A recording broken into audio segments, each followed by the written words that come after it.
ഉടമ്പടി മറ്റ് പല പ്രാർത്ഥനകളെക്കാളും ഉടമ്പടി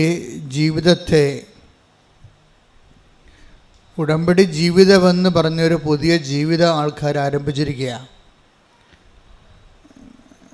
അത് നമുക്ക് മനസ്സിലാകണത് ഈ സാക്ഷ്യം പറഞ്ഞു കഴിയുമ്പോൾ അവസാനം പറയവർ എൻ്റെ മരണം വരെ ഞാനും എൻ്റെ കുടുംബവും ഉടമ്പടി ജീവിക്കും. അപ്പം നമ്മളത് പറഞ്ഞു കൊടുത്തതല്ല, അവർ പറഞ്ഞു കേട്ടിട്ട് നമ്മൾ പറയണതാണ്. ഉടമ്പടി ഒരു ജീവിതക്രമമാണെന്നുള്ളത് ജനങ്ങൾ അവരുടെ അനുഭവത്തിൽ നിന്ന് അവർ പ്രഖ്യാപിക്കുമ്പോൾ അത് ചികഞ്ഞ് മാറ്റിയെടുത്തിട്ടാണ് നമ്മൾ നിങ്ങളോട് പൊതുവായിട്ട് പറയണത്. ജനങ്ങൾക്ക് ഇങ്ങനെ ഒരു അനുഭവമുണ്ട്, ഉടമ്പടി ഒരു സാധാരണ ഒരു വിശ്വാസത്തിൻ്റെ പ്രയോഗം അല്ല, എക്സ്പ്രഷൻ അല്ലെ പ്രഖ്യാപനം എന്നതിനേക്കാളുപരി ഉടമ്പടി അതിൽ തന്നെ ഒരു ജീവിതക്രമമായിട്ട് മാറുകയാണ്. അതുകൊണ്ടാണ് പുതുക്കുന്നവരുടെ എണ്ണം ഇപ്പോൾ കൂടിയിരിക്കുന്നത്. പണ്ട് നിങ്ങൾക്കറിയാമല്ലോ, ഉടമ്പടിയുടെ തുടങ്ങിയ കാലത്ത് 16, 17, 18 കാലഘട്ടങ്ങളിൽ ഉടമ്പടി പുതുക്കുന്നത് 1/3 പേരായിരുന്നു. ഉടമ്പടി എടുക്കുന്നതിൻ്റെ 1/3 പേരെയാണ് ഉടമ്പടി പുതുക്കത്തുള്ളത്.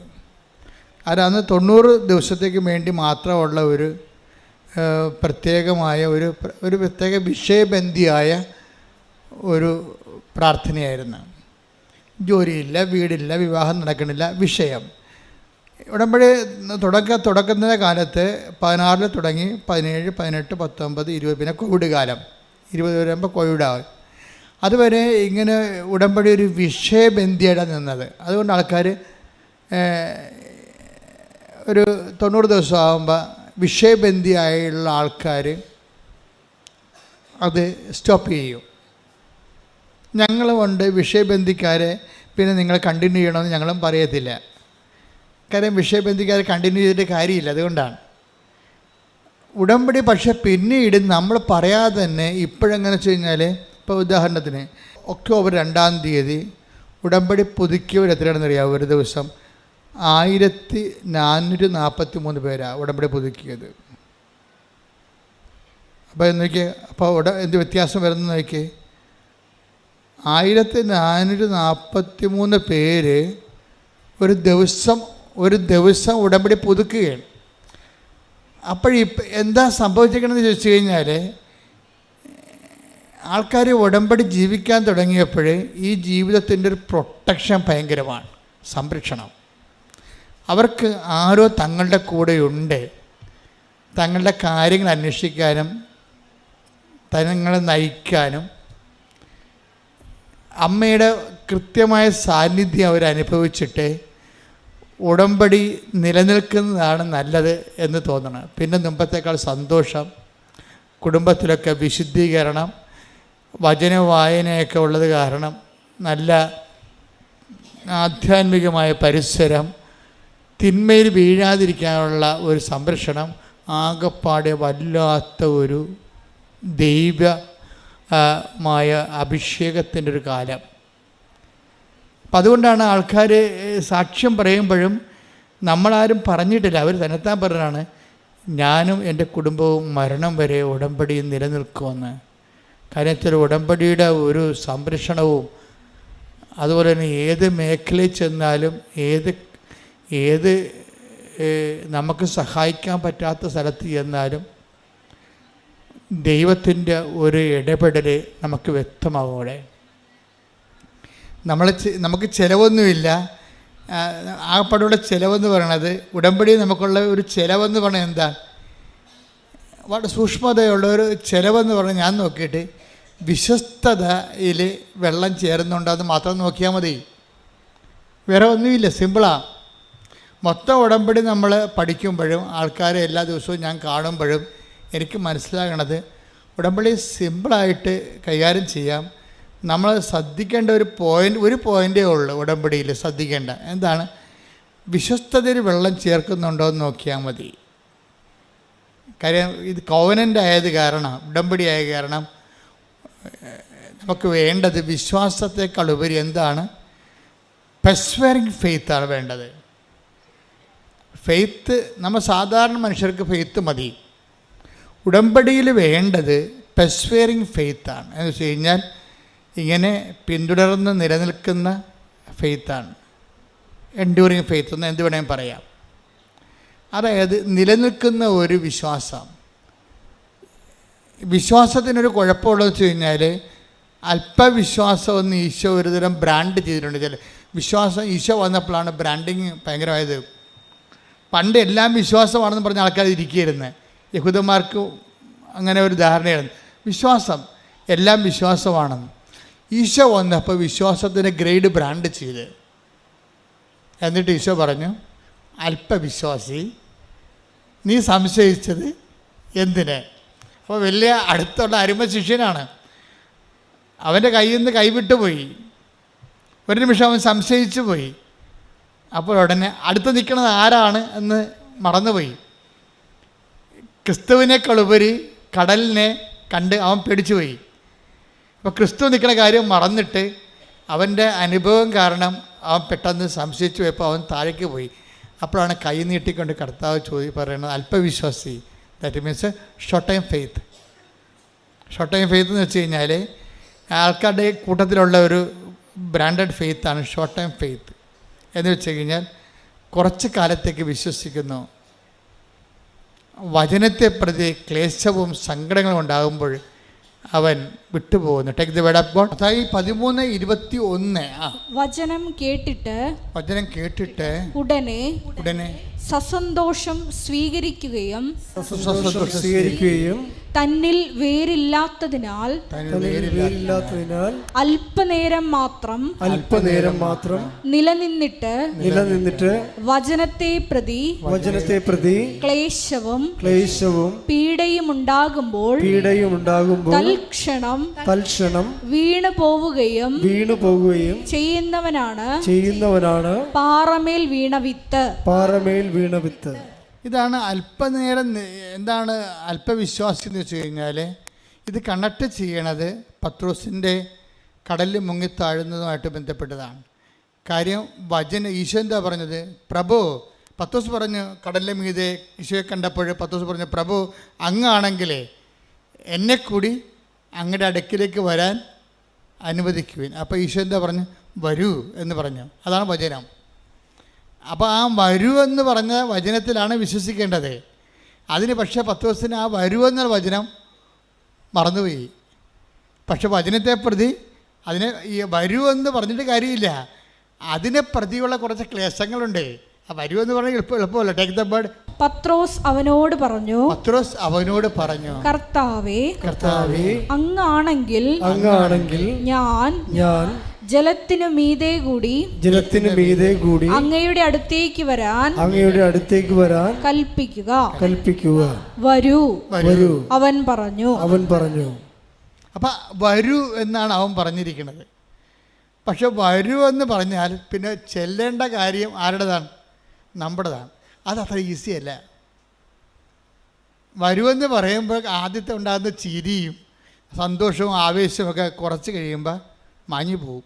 ഓരോ വചനവും നടപ്പിൽ വരാൻ അതിൻ്റെ കറസ്പോണ്ടിങ് പേയ്മെൻറ്റ് എന്ന് വെച്ച് കഴിഞ്ഞാൽ അതിൻ്റെ അർത്ഥം എന്ന് വെച്ച് കഴിഞ്ഞാൽ അത് നടപ്പിൽ വരുത്താൻ ആവശ്യമായ ചെലവ് പടികളുണ്ട്. മനസ്സിലായി? അല്ലാതെ നമ്മൾ വിശ്വസിക്കണമെന്ന് പറഞ്ഞാൽ ദൈവം ഏക്കത്തില്ല. ദൈവം നമ്മുടെ ഒരു വിശ്വാസവും ടെസ്റ്റ് ചെയ്യാതെ എടുക്കത്തില്ല. ഈ കളികളെ കൃത്യമായിട്ട് മനസ്സിലായില്ലെങ്കിൽ നമ്മുടെ ഈ പാരമ്പര്യ വിശ്വാസം കൊണ്ടിരിക്കും, ഒരു പണിയും നടക്കത്തില്ല. ദൈവത്തിൻ്റെ സ്വഭാവം നമ്മൾ എന്ത് കാലെ പിടിച്ച് പറഞ്ഞാലും ദൈവം പറയും, ഓക്കെ പറയണതെല്ലാം ഞാൻ കേട്ടു, പക്ഷേ ടെസ്റ്റ് ചെയ്യാനുണ്ട്. എല്ലാം പത്രോസിനെ വരെ പറയും ടെസ്റ്റ് ചെയ്യാനുണ്ട്. നീ പറയണ കാര്യം സത്യമാണോ എന്ന് എനിക്ക് ടെസ്റ്റ് ചെയ്യണമെന്ന് പറയും. അതുകൊണ്ട് വരുമെന്ന് പറയും. പിന്നെ വരുമെന്ന് പറയുമ്പോൾ നമ്മൾ കുണുങ്ങി ചാടി അങ്ങോട്ട് ചെല്ലും. കുറച്ച് കഴിയുമ്പോൾ ടെസ്റ്റ് വരും. എന്താണ്? പത്രോസ് കടലിൽ നോക്കും, കാലും നനയും. അപ്പോൾ താഴേക്ക് കർത്താവിനെ മാറ്റിയിട്ട് കടലിലേക്ക് നോക്കുമ്പോൾ യു എന്ന് അങ്ങോട്ട് എടുക്കും. അതായത് കർത്താവിനെ നോക്കിപ്പോയ ആളാണ് പെട്ടെന്ന് പകച്ചു പോകും. ഈ പെട്ടെന്ന് പകച്ചു പോണതല്ല, പെട്ടെന്ന് പകച്ചു പോണ അനുഭവങ്ങൾ ദൈവം തരും. മനസ്സിലായില്ലേ? അത് നമ്മളെപ്പോഴും ശ്രദ്ധിക്കണം. പെട്ടെന്ന് പകച്ചു പോണതല്ല. നമ്മൾ പെട്ടെന്ന് നമുക്ക് പകച്ചു പോകുന്ന രീതിയിലുള്ള അനുഭവങ്ങൾ ദൈവം തരും. ഇപ്പം നിങ്ങൾ ഭർത്താവിൻ്റെ കള്ളുകുടി മാറാൻ പ്രാർത്ഥിച്ച്, അല്ലെങ്കിൽ അയാളുടെ സംശയ രോഗം മാറാൻ വേണ്ടി പ്രാർത്ഥിച്ചു. അപ്പം 2 ദിവസം അയാളുടെ സംശയം മാറി. അപ്പോൾ ദൈവമേ ഉടമ്പടി ഏറ്റ്, നേരത്തെ പോകേണ്ടതായിരുന്നു എന്നൊക്കെ പറയും. കുറച്ച് കഴിയുമ്പോൾ അയാൾക്ക് പണ്ട് പത്രക്കാരനെ മാത്രമേ സംശയം ഉണ്ടായിരുന്നുള്ളൂ, ഇപ്പോൾ ഇൻസ്റ്റാൾമെൻറ്റുകാരനെ കൂടി സംശയമായി. അതാണ് പ്രശ്നം. ഒരാഴ്ച പുള്ളിക്ക് കുഴപ്പമൊന്നുമില്ലായിരുന്നു, പത്രക്കാരനെ മാത്രമേ പുള്ളിക്ക് പണ്ട് സംശയം ഉണ്ടായിരുന്നു. ഉടമ്പടി എടുത്തപ്പോൾ ഇൻസ്റ്റാൾമെൻറ്റുകാരനെ കൂടി സംശയമായി. പകച്ചു പോയി നമ്മൾ പെട്ടെന്ന്. അപ്പോൾ എന്ത് ചെയ്യും? ഇനിയിപ്പോൾ നീലത്തിരി കത്തിച്ചിട്ട് എന്ത് കാര്യം, പച്ചത്തിരി കത്തിച്ചിട്ട് എന്ത് കാര്യം? കണ്ട സംഭവം തരും. പേയ്മെൻറ്റ് വിരണ കണ്ടില്ലേ? ഇതിൻ്റെ ഉടമ്പടി വഴികളിലുള്ള പേയ്മെൻറ്റ് നോക്കണം. അത് ഇതിനകത്ത് നമ്മൾ എന്ത് വിശ്വസിക്കണമെന്ന് പറഞ്ഞാലും നമ്മുടെ അപ്പനേക്കും അമ്മയേക്കും മക്കളും എല്ലാവരും ഏക്കും, പക്ഷേ ദൈവം മാത്രം ഏക്കത്തില്ല. ടെസ്റ്റ് ഉണ്ടെന്ന് പറയും. ഇത് ടെസ്റ്റെന്ന് പറഞ്ഞ വിശ്വാസമാണോ? ഇത് മരണം വരെ ടെസ്റ്റുകളുണ്ടാകും. അതാണ് ഈശോ പറഞ്ഞ പ്രലോഭനങ്ങൾ ഉണ്ടാവേണ്ടതാണ്. 18:7 എടുത്ത് മത്തായി സുവിശേഷം ശ്രദ്ധിക്കട്ടെ. ഹല്ലേലൂയ ഹല്ലേലൂയ ഹല്ലേലൂയ. യേശുവേ നന്ദി, യേശുവേ സ്തുതി. ഹല്ലേലൂയ ഹല്ലേലൂയ ഹല്ലേലൂയ. മത്തായി 18:7. പ്രലോഭനങ്ങൾ നിമിത്തം ലോകത്തിന് ദുരിതം. ഇതാണല്ലേ പ്രലോഭനങ്ങൾ ഉണ്ടാകേണ്ടതാണ്. മാറ്റാൻ പറ്റത്തില്ല. പ്രലോഭനങ്ങൾ നിമിത്തം ലോകത്തിന് എന്ന് പറഞ്ഞ പ്രലോഭനങ്ങൾ നിമിത്തം ലോകത്തിന് ദുരിതം. അല്ല, പ്രലോഭനം നല്ലതല്ല, ദുരിതം തന്നെയാണ്. അതിതുപോലെ ഇടയ്ക്കിടെ നമ്മൾ അപ്രതീക്ഷിതമായിട്ട് നമ്മൾ വിചാരിക്കുമ്പോൾ, ഉടമ്പടി എടുക്കുമ്പോൾ, ഉടമ്പടി ജീവിക്കുമ്പോൾ നമ്മൾ പ്രതീക്ഷിക്കുന്ന ഒരു പ്രതീക്ഷ ഉണ്ടല്ലോ, ഈ പ്രതീക്ഷ ചില സമയത്ത് നേരെ കടകവിരുദ്ധമായിട്ട് സംഭവിക്കും. ഇതാണ് പ്രലോഭനം എന്ന് പറയുന്നത്. പ്രലോഭന നിമിത്തം എന്താ സംഭവിക്കണത്? ലോകത്തിന് നമുക്ക് ദുരിതം. അതാ ഒന്ന് പറഞ്ഞേ, പ്രലോഭനങ്ങൾ നിമിത്തം ലോകത്തിന് ദുരിതം. പ്രലോഭനങ്ങൾ ഉണ്ടാകേണ്ടതാണ്. അയ്യോ, ഇത് കണ്ട, ഇത് ഇൻഡിസ്പെൻസിബിൾ ആണ്. അതായത് അച്ഛനായാലും കത്തനായാലും കപ്പേരായാലും കർദിനാളായാലും സംഭവം മാറ്റാൻ പറ്റത്തില്ല. എന്താ കാര്യം? ഇതുള്ളതാണ്. ഇതിൻ്റെ ഈ ഫെയ്ത്ത് പാക്കേജിൻ്റെ കൂടെ ഉള്ളതാണ് ടെസ്റ്റ്. പ്രലോഭനം എന്ന് പറഞ്ഞാൽ ടെസ്റ്റ്. കാര്യം നമ്മളുടെ വിശ്വാസം എന്ന് പറഞ്ഞാൽ ടെസ്റ്റ് ചെയ്യട്ടെന്ന് പറയുന്നത്, ടെസ്റ്റ് ചെയ്യാതെ എടുക്കത്തില്ല. അതിന് ചിലപ്പോൾ അതിനെ പറ്റിയിട്ടുള്ള ടെസ്റ്റ് ചെയ്യാൻ പറ്റിയിട്ടുള്ള പല തരത്തിലുള്ള ഗെയിംസ് തരും നമ്മൾ ടെസ്റ്റ് ചെയ്യാൻ പറ്റിയ, അല്ലെങ്കിൽ പ്രോബ്ലംസ് തരും. നമുക്ക് അധ്യാത്മം വരുമ്പോൾ അത് പ്രോബ്ലമാണ് വരണത്. പ്രശ്നങ്ങൾ തരും ടെസ്റ്റ് ചെയ്യാൻ പറ്റിയ. ഈ പ്രശ്നത്തിൽ ഇപ്പം ഈ ദിവസങ്ങളിലൊരു സാക്ഷ്യം ഉണ്ടായി. ഒരു കായംകുളത്തുകാരനാണ് സാക്ഷ്യം പറഞ്ഞിരിക്കുന്നത്. പുള്ളിക്കാരൻ്റെ സാക്ഷ്യം ഭയങ്കര രസമാണ്. പുള്ളിക്കാരനും വൈഫും ആണ് വിഷയം. എന്നു കഴിഞ്ഞാൽ അവർക്ക് 8 കൊല്ലമായി അവർ കല്യാണം കഴിച്ചിട്ട് ഇതുവരെക്കും മക്കളില്ല. ഞാൻ കത്തോലിക്കനൊക്കെയാണ്, പക്ഷേ എനിക്ക് വിശ്വാസമൊന്നുമില്ല എന്ന് പറയും. എന്തൊരു കഷ്ടമാണല്ലേ, എന്തൊരു കഷ്ടമെന്ന് വെച്ചാൽ വല്ലാത്ത കഷ്ടമാണ്. ദൈവം എല്ലാ സംവിധാനവും വിശ്വാസത്തിന് കൊടുത്തിട്ടും കോടികളും മുടക്കി അച്ഛന്മാരെയും പള്ളികളെയും എല്ലാം സ്ഥാപിച്ചിട്ടും കുറേ ആൾക്കാർക്ക് വിശ്വാസമില്ലെന്ന് പറഞ്ഞാൽ അത് അയാളുടെ മാത്രം ഫോൾട്ടാണ്, ദൈവത്തിൻ്റെ അല്ല. ദൈവം എല്ലാ സാഹചര്യവും ഉണ്ടാക്കിയിട്ടുണ്ട്. അയാളുടെ സാഹചര്യത്തിനും വേണ്ടിയോ അല്ലെങ്കിൽ മറ്റുള്ളവരുടെ മുമ്പിൽ കേമത്വം നടിക്കാനോ അത് സ്വന്തമായിട്ട് എടുത്തിട്ടുള്ള കാര്യങ്ങളാണത്. അതിനകത്ത് ആർക്കും പങ്കില്ല. കാര്യം ദൈവം ഇപ്പം ഞങ്ങളെപ്പോലെയുള്ള ഒരു ഫുൾ ടൈമേഴ്സാണ്. ഒരു സഭയിലും കാണത്തില്ല ഫുൾ ടൈമേഴ്സ്. കാത്തലിക് പ്രീസ്റ്റ് ഞങ്ങൾ ഫുൾ ടൈമേഴ്സാണ്, സിസ്റ്റേഴ്സും ഫുൾ ടൈമറാണ്. ഈ ഒരു വിശ്വാസത്തിന് വേണ്ടി ജീവിതം വീട്ടിൽ നിന്ന് ഇറങ്ങി പോകുന്ന ആൾക്കാരാണ്. വീട്ടിൽ നിന്ന് ഇറങ്ങി ഒരു ജന്മം മൊത്തം പോയി പഠിച്ച് തിരിച്ച് നിങ്ങളടുത്ത് വരുമ്പോൾ സഭയുടെ ചിട്ടവട്ടങ്ങൾ ബിഷപ്പൊക്കെ എന്നാ പറയണമെന്ന് കേട്ടിട്ട് അതനുസരിച്ച് അനുദിനം ജീവിക്കുന്ന ആൾക്കാരാണ്. ഞങ്ങളുടെ ഇടയിൽ ആർക്കെങ്കിലുമൊക്കെ എന്തെങ്കിലും ഷോർട്ട് കമ്മീസ് വല്ലപ്പോൾ ഉണ്ടാകും. അത് 100-ൽ ഒരാൾക്കാർ 1000-ൽ ഒരാൾക്കാരുണ്ടാകും.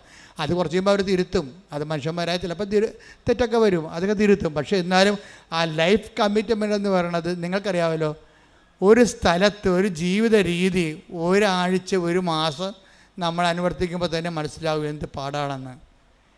അപ്പോൾ ഇത്രയും സംവിധാനങ്ങൾ ദൈവം നിങ്ങൾക്ക് ഉണ്ടാക്കി ഇട്ടിട്ട് അവനൊരു വിശ്വാസത്തിൻ്റെ കുടുംബത്തിൽ ജനിച്ചിട്ട് അവന് വിശ്വാസമില്ല എന്ന് പറഞ്ഞാൽ അത് അയാളുടെ മാത്രം ഉത്തരവാദിത്വമാണ്, വേറെ ആരും എൻ്റെ അത് ബാധകമല്ല. പുള്ളി അതിന് പറഞ്ഞ ന്യായം എന്ന് വെച്ച് കഴിഞ്ഞാൽ പുള്ളി പറഞ്ഞ ഇതാണ്, എനിക്ക് ശാസ്ത്രമാണ് വിശ്വാസം എന്നാണ്, ദൈവമല്ല. ഞാൻ എല്ലാം ശാസ്ത്രത്തിനെയാണ് അടിസ്ഥാനപ്പെടുത്തിയിരിക്കുന്നത്. അതുകൊണ്ട് ഇങ്ങനെയുള്ള സ്ഥലത്തൊക്കെ വരുമ്പോൾ ഞാൻ എന്ത് ചെയ്യുന്നറിയാവോ, ഈ തിരക്ക് കണ്ടിട്ട് അവളുടെ തലക്ക് അസുഖമായിട്ടാണ് അവളെ എന്നെ വലിച്ചുകൊണ്ട് ഇവിടെ കൊണ്ടുവന്നത്. മക്കളില്ല, എന്നിട്ടും തോന്നിയ ദിവസം പറഞ്ഞുകൊണ്ടിരിക്കുകയാണ്. എന്തൊരു കഷ്ടമാണ് മനുഷ്യൻ്റെ കാര്യം. 8 വർഷമായിട്ട് മക്കളില്ല, എന്നിട്ടും ഇവിടെ കൊണ്ടുവന്ന് ഭാര്യനെ തോന്നിയ ദിവസം പറഞ്ഞുകൊണ്ടിരിക്കുകയാണ്. എന്നിട്ട് അവസാനം ഇതിവിടെ വന്നിട്ട് നോക്കി നിന്ന് ഭാര്യ പ്രാർത്ഥിച്ചെന്ന് തോന്നുന്നു. ഉടമ്പടിയൊന്നും എടുത്തില്ല, പോയി, രണ്ടും കൂടി ഉടമ്പെടുക്കാതെ പോയി. ഇവൾ ഈ തിരക്കിൽ ഈ ഭാര്യയെ ഭർത്താവിനെ ഈ തിരക്കിലോട്ട് കൊണ്ടുവന്ന കാരണം അത് പറയണേ, ഞാൻ ഓട്ടോറിക്ഷ പോലും പിടിക്കാതെ അവളെ നടത്തിച്ച് കൊണ്ടുപോയെന്ന് ഇവിടെ കലൂര് വരെ. അതെല്ലാം കഴിഞ്ഞ് വീട്ടിൽ പോയി കഴിഞ്ഞിട്ടും മക്കളെ വേണമെന്നുള്ള ആഗ്രഹം ഭാര്യയ്ക്കുണ്ട്. ഭാര്യയ്ക്ക് വിശ്വാസമുണ്ട് അവളെ. പക്ഷേ ഈ മനുഷ്യനെ വിശ്വാസമില്ലാത്ത ആളെ ചുവന്നുകൊണ്ട് പോയാൽ വിശ്വാസം ഉള്ളവരുടെ വിശ്വാസം കൂടി പോകും. അത് കാരണം അവളെന്ത് ചെയ്യുന്നറിയാമോ, ഈ മനുഷ്യനെ ഇട്ടും ഒരു അനുഭവം കിട്ടിയല്ല, അത് കാരണം ഒളിച്ചും പാത്തും അവിടെ നിന്ന് ഉണ്ടയിട്ട് വീട്ടിൽ നിന്ന് വേറെ ഒരു ദിവസം ഒറ്റയ്ക്ക് വന്ന് ഉടമ്പടി എടുത്ത്. അപ്പോൾ അവൾക്ക് പേയ്മെൻ്റ് ആയില്ല. അതാണ് ഞാൻ പേയ്മെൻ്റ് എന്ന് പറയണത്. ഭർത്താവ് ഇവിടെ വന്ന് നോക്കിയിട്ടും തന്നെ വലിച്ച് ഇഴച്ച് വീട്ടിൽ കൊണ്ടുപോയിട്ടും പിന്നെ അവളെ ഒറ്റയ്ക്ക് വന്ന് ഉടമ്പടി എടുത്ത് നിങ്ങൾക്കറിയാമല്ല, അമ്മ സത്യമല്ലേ, ദൈവം സത്യമാകുന്ന പോലെ തന്നെ. അതുകൊണ്ട് ഇതെല്ലാം കാണുന്ന ദൈവമില്ലേ, അവൾ അത്രയും പേയ്മെൻ്റ് അവിടെ നടത്തിയിട്ടുണ്ടെന്ന് മനസ്സിലായില്ലേ. അമ്മ എന്ത് ചെയ്യുന്നറിയാവാ, ഈ ഉപ്പ് കഴിച്ച് തിരികെത്തിച്ചപ്പോൾ തന്നെ ആ ആഴ്ച തന്നെ അവൾ പ്രഗ്നൻ്റായി.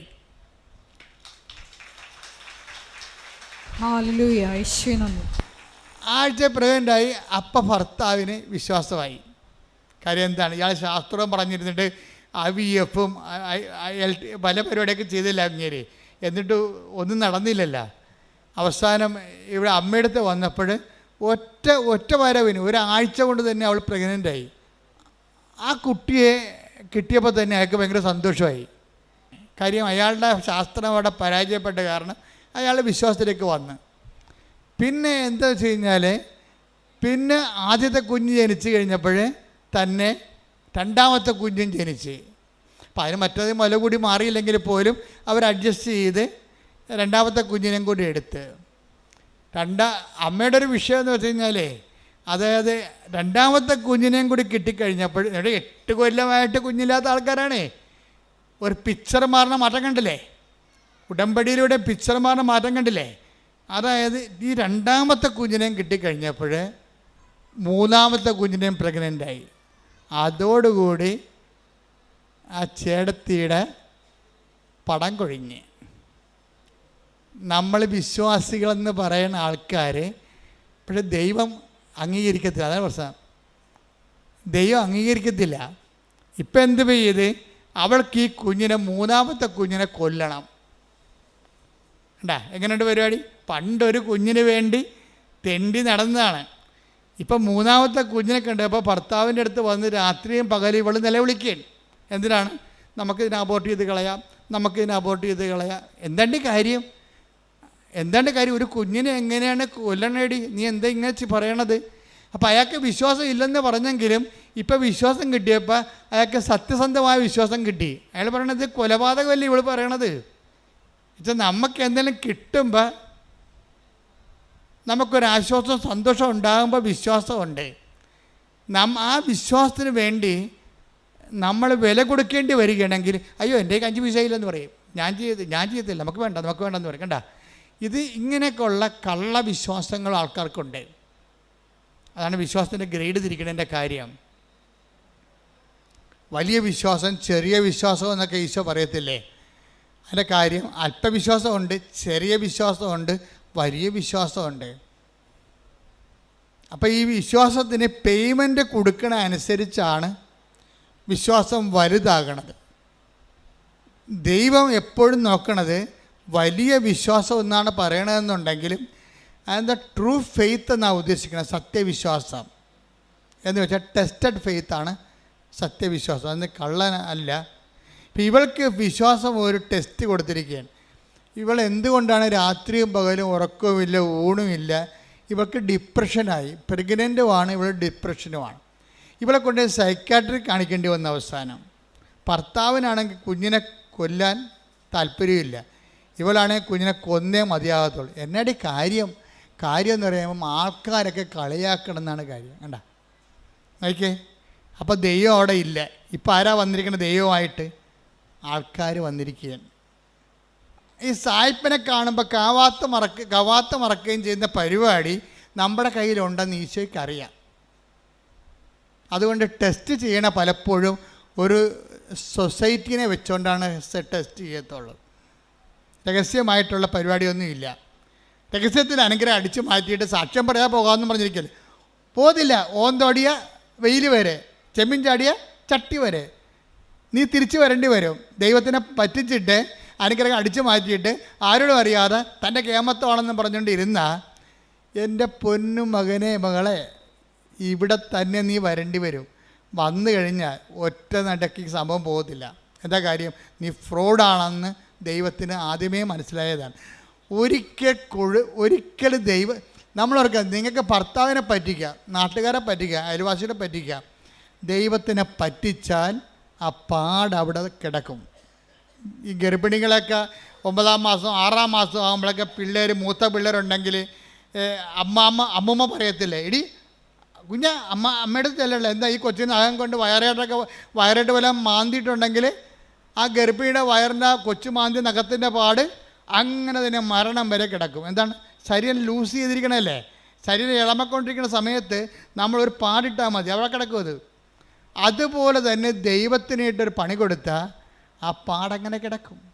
ഞാൻ ഇസ്രയേലിൽ ചെന്നപ്പോഴേ, കഴിഞ്ഞ ദിവസം നമ്മൾ ഇസ്രയേലിൻ്റെ ഇത്രയും യുദ്ധം ഉണ്ടെങ്കിലും കർത്താവ് നമ്മളവിടെ ധ്യാനിപ്പിക്കാൻ വിളിച്ചായിരുന്നു. ഞാനിപ്പോൾ കഴിഞ്ഞ ആഴ്ച ഈ സമയത്ത് ജെറുസലേമിൽ ധ്യാനിപ്പിച്ചുകൊണ്ടിരിക്കുകയാണ്.